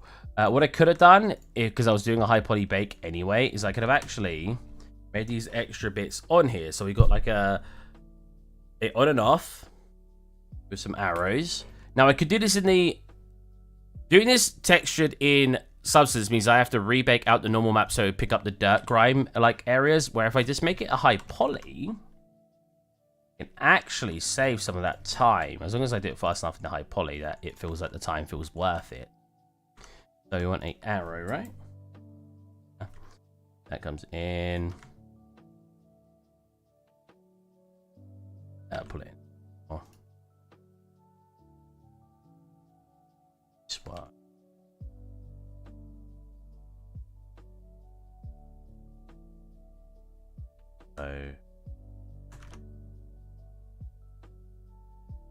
So, oh. So this is our high poly anyway, so we don't care about this being like overly detailed because it's just part of our additional high poly. Move that over. This part here. We grab here. Now, you gotta try to reuse a part of your assets as much as you can. Gives you time in the modeling process if you keep reusing parts. The line in the middle there. Yeah. Actually, how far down is it? Right, you get it on and off in the way.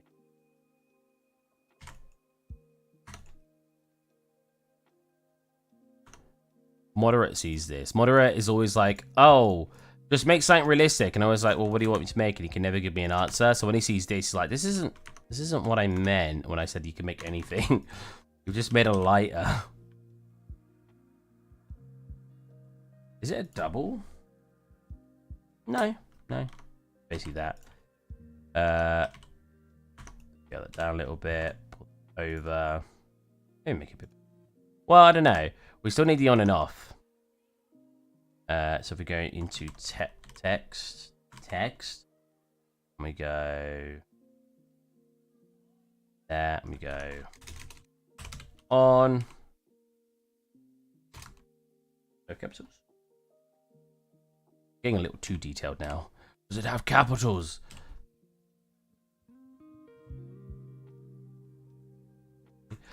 So give it some thickness. I'll just make it big for now, and then I'm gonna think that's kind of the letters it is. Wait, yeah, let's see it on. It's kind of thinner actually. It's like this, but then again, that's literally what it just looks like. So I might just keep it like that. You literally, yeah, it just looks like it's squished a little bit. We're gonna duplicate that right off on this one.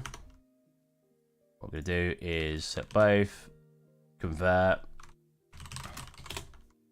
I want to center their points, and the reason I want to do that, so I can set them to the grid. I said I did one at a time. Okay, whatever. That way they should align with this. When I pull them up, but like that.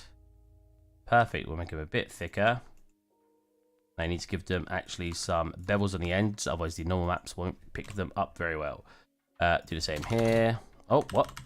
This one. This one. This is indeed a pregnancy test. And it's positive.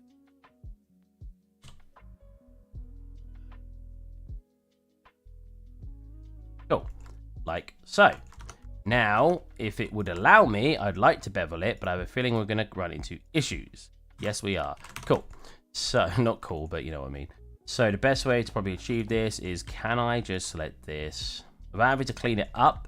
It's just, again, a high poly, so the less I can clean, the better. Is that it? Insert a little bit and pull it up, and we have a bevel. Then over here.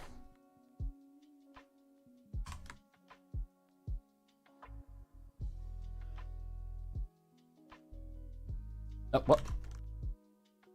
I hit too much. Oh, whoa. Is this separated? Oh my god, it is. Wait. Merge distance. There you go. I feel like that's going to be busted if I... Alright, set this, let this, grab the top. Set that. Blender, actually, I guess most software can do it, so it's not just Blender, but these softwares are so smart that it knows where to inset it and stuff. Oh, I say that as it's broken. No, Blender, I just complimented you. Okay, what's the best way to achieve this then? So we've got to fix the letter so we can bevel it. I wonder if I could have beveled the text to begin with.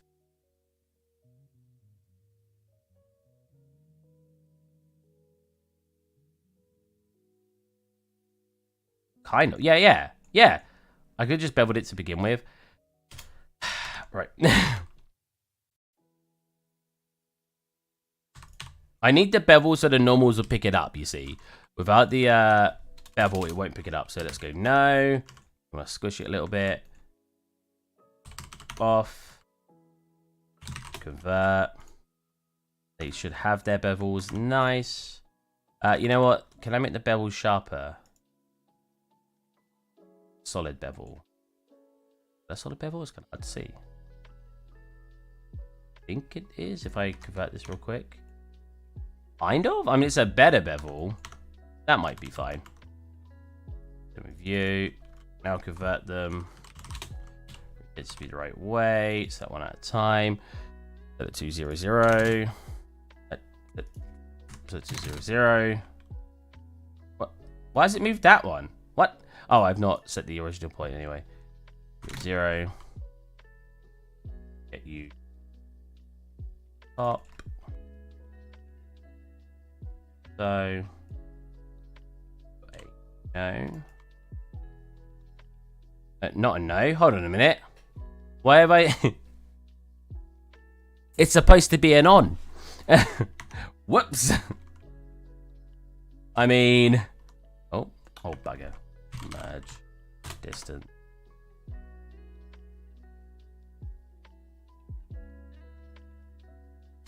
There you go. I could have just mirrored it. Wait, rotate it? Rotate if it worked? Oh, it would have done, because it's an N and an O.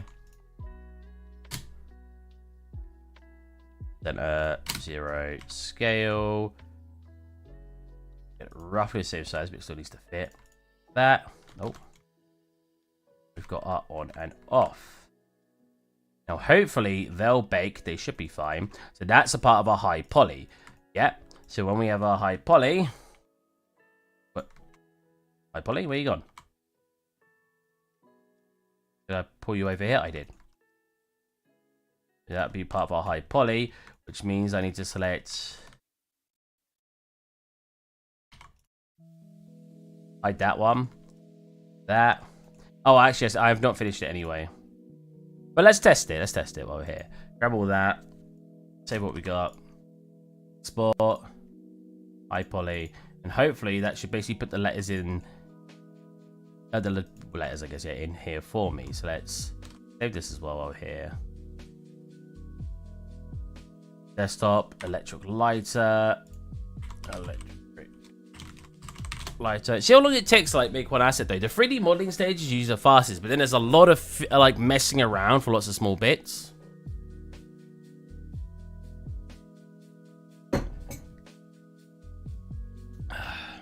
Okay, so we want to bake this now.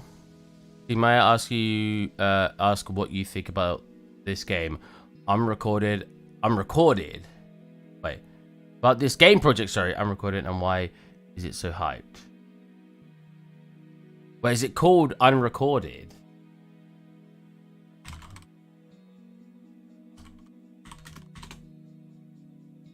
Oh, well, I think we both know why it's so hyped. Because look out, because of the way that he's done his camera and everything. Look how realistic it looks.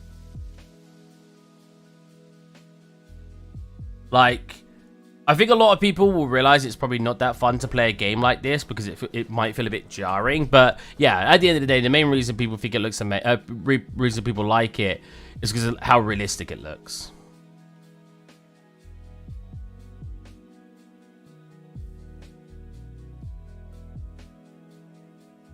A big part of its realism, because I saw a breakdown of a very similar video, is to do with the camera. Like, the art's really good as well, but yeah. Just giving you Star Wars vibes. Nice, nice. The electrical light, I read that part just because you think I'm talking about this.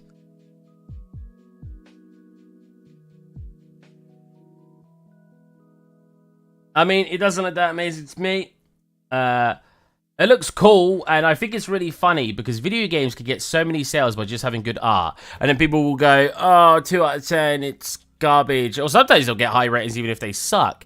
But art drives so many people to buy video games, even though you're not buying a video game because it's a movie. You're buying it because it's a game. If the gameplay sucks, then it doesn't matter how good the art is, right? But some people are so obsessed with art that that's not true. Some people think art is such a vital part of the gaming experience that they will fully enjoy a game on pretty much the art alone, and that is crazy to me. Just getting it there by the looks of it. Yeah, it's kind of done it, but it's very low res. Then again, you'll be looking at it from like back here.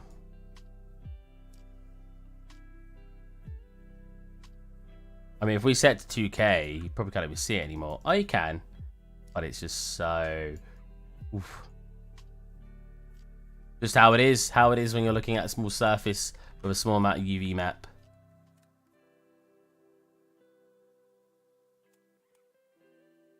Yeah, I think people are very silly with like that. Like some people can like what they want, yeah, and I can judge them. I can say that I think it's silly to like a video game just off of art alone, because I do think it's silly. I think that's such, and I'm an artist. Like, you'd think I'd say the opposite, but no. I think it's so weird when people will only enjoy a game because it's artistically pleasing. Especially when it's only realistic as well, right? I think that's also weird. When it's like not even a stylized game or anything, it's just artistically pleasing and people are like, oh my god, it's the best thing ever. I'm like, oh, and it's just realistic, should I say. There's no, it's, if you were saying your favorite, like, oh, I love this game because, and it had this stylized art, I could at least understand a bit more. But when it's just realism, and that's the only reason you enjoy it, I'm just like, you strange man. Let's do something more like that. Like if I make it thicker, it's a bit awkward with these guys. How will I go about making these thicker? If I just like get rid of all this. If you make like your bedwars thicker, obviously it's gonna have more room to work with the texture. So if I inset this, inset this a little bit more, or actually, if I delete everything above here. Fill this, insert this, pull this up, give it a sharp edge instead. Oh, I am now live streaming apparently. Thank you for telling me. If we do something like that, we'll probably get a bit more of a stronger effect on those normals, because it's just a bit sharper in general. Thicker is better, exactly, for normal maps specifically as well. Yeah, what's your guys' opinion on that when it comes to art and stuff? I think, like I said, as you could probably just tell what I said, I think it's ridiculous when people only like a game for the art. I think that's so strange. Oh, well, again, I want to clarify specifically for realistic games. Like, oh, why do you like Battlefield so much? Oh, because it looks so realistic. I'm like, that's the only reason? Like, you don't... What about the gameplay? Oh, that's cool too. But that's not the main part you like. Well, I mean, but it looks really realistic. Huh? I just find that so weird. I can't. If you approached me and said that's your favorite part of the game, I, in the future, would not take your opinion very strongly when I'm deciding on what game to play. Oh, Steve, this game's really good. What is it? Something. Well, what do you do in it? It looks really good. I'd be like, I'm not playing that game.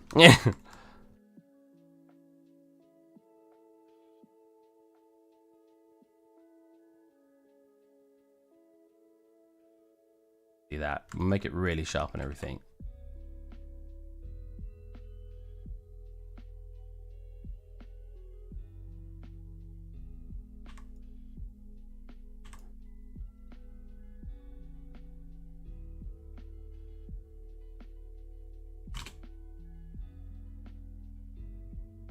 Thicker is better. That's what I somehow did not see that for ages.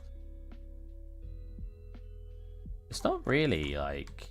I have to manually scale it out because it's not really giving me the and you have to also do this, give it a sharp edge.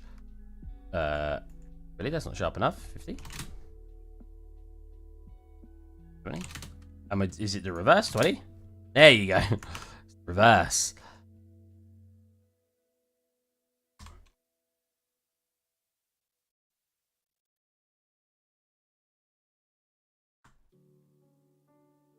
Cool. That's pretty thick edges. Pretty thick there. Edges. Hopefully that'll make a bit better than what we had going. Not that one, sorry. I want to hide the other one. Wait, no. No, I do want to hide that one. I want to do the high poly, don't I? This, save, export. High poly. I could, admittedly, I give the spaces that do have a little bit extra. I could also actually do this as a decal. To be fair, but that's really got quite a bit of room actually. I was gonna say I could increase the scale of that, but that's got a decent amount of room. Like, It could have a tiny bit more, but go back into here. Bake. Rid of that. Put that in. Bake. Let's see how much better that goes. What?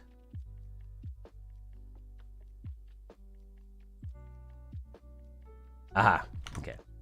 Try that again.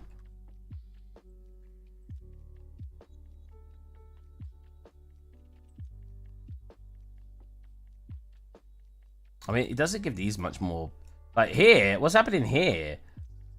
Before I let's go. All right, let's get to 4K. We're only at 1K right now. What happened here? Hold on a minute. Huh? We'll give it another go. I might just manually draw it on at this point. I thought this would be a little better results than we're kind of getting. Let's bake it at 4K. Freaking, I could bake it at 8K.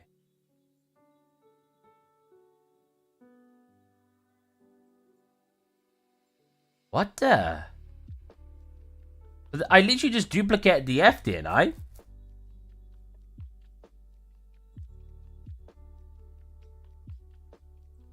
I mean, you can definitely see them now, but the F is messed up.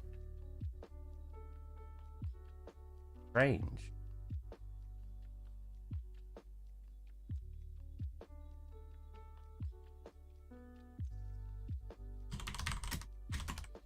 Make it thicker. Can't go wrong by making it thicker, right? Big, thick F.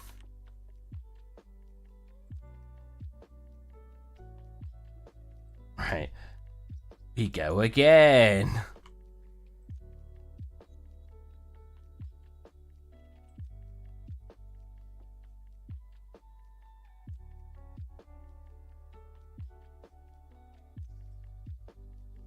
It really looks better. What the? What is the other one broken now? Is it the UVs there on the low poly? What the heck? This is so strange. I think people have this misconception because a studio that spends so much time and effort on graphics probably puts the same amount of effort into other game features as well. Yeah, maybe that's it. I don't know. I also think that is giving people a little too much credit, that they're actually thinking about it and they're not just going, ooh, pretty shiny thing. Oh, maybe it's because it's an Engon. Let's try to resolve that quick. That shouldn't be too difficult. I literally left things as Engons on purpose because I wanted to see kind of results we got. So if this is one of the negative effects, we'll see, because we'll bridge it. Oh.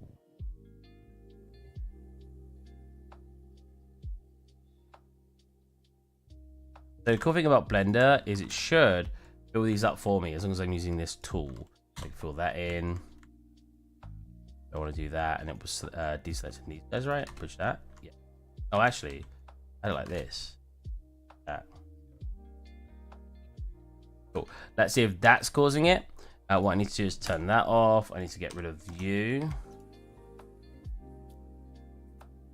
And I need to get rid of view for all high poly stuff. Cool. Take all that. That's now our new low poly. Let's see if it's that was breaking it. Edit properties. I like tempting fate with Engons and stuff, just because I want to see what kind of results we're getting. So let's see if that fixes it. Now, it's now not an Engon, so this is going to be decisive. It was the Engon causing it. It is not. So wait, what I don't get is why. Why was it fine on one side originally and now it's not? Is it because my bake is... No, because again, why was it fine on one side originally and now it's not?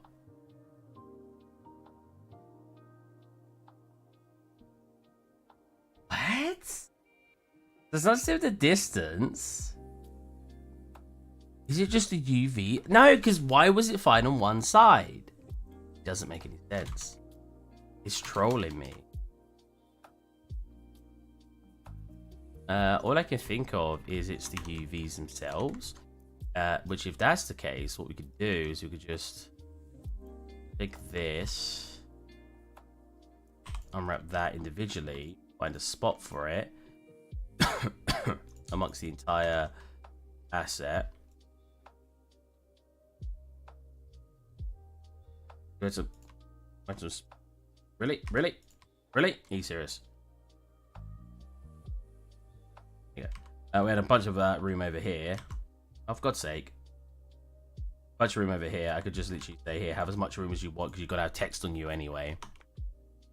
And now if it doesn't work, we are going to be very confused.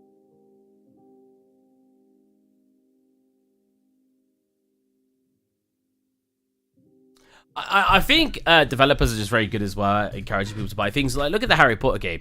That game could have been released and it could have sucked, right? And it could have sucked, right? But people were so hyped for Harry Potter, it would have got a bunch of sales regardless. As long as they had good marketing, they would have got sales. Would people have refunded it? There's a lot of people who just copium when they buy something and they don't. They're like, no, it's good, it's good, it's good. And they will force themselves to play it, convince themselves it's good. And yeah, it's just like, it's just interesting.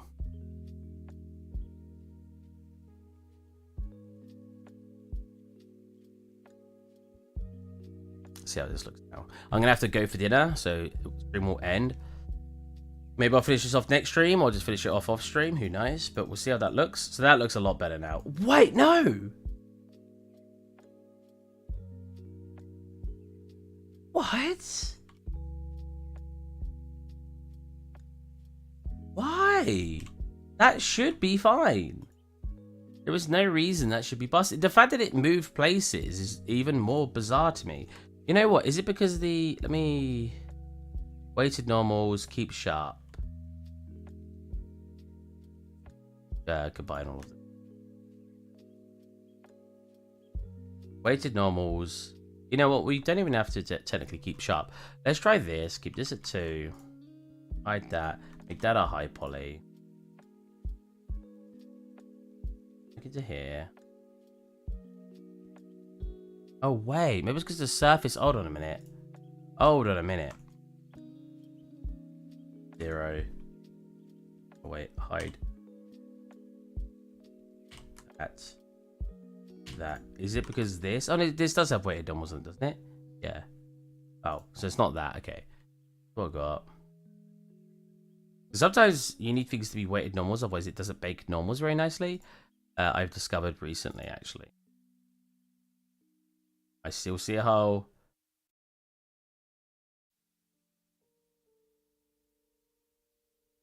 I don't get it. Why doesn't it like it? Alright, we're going to end the stream. I hope you guys enjoyed. We will continue streaming next Friday.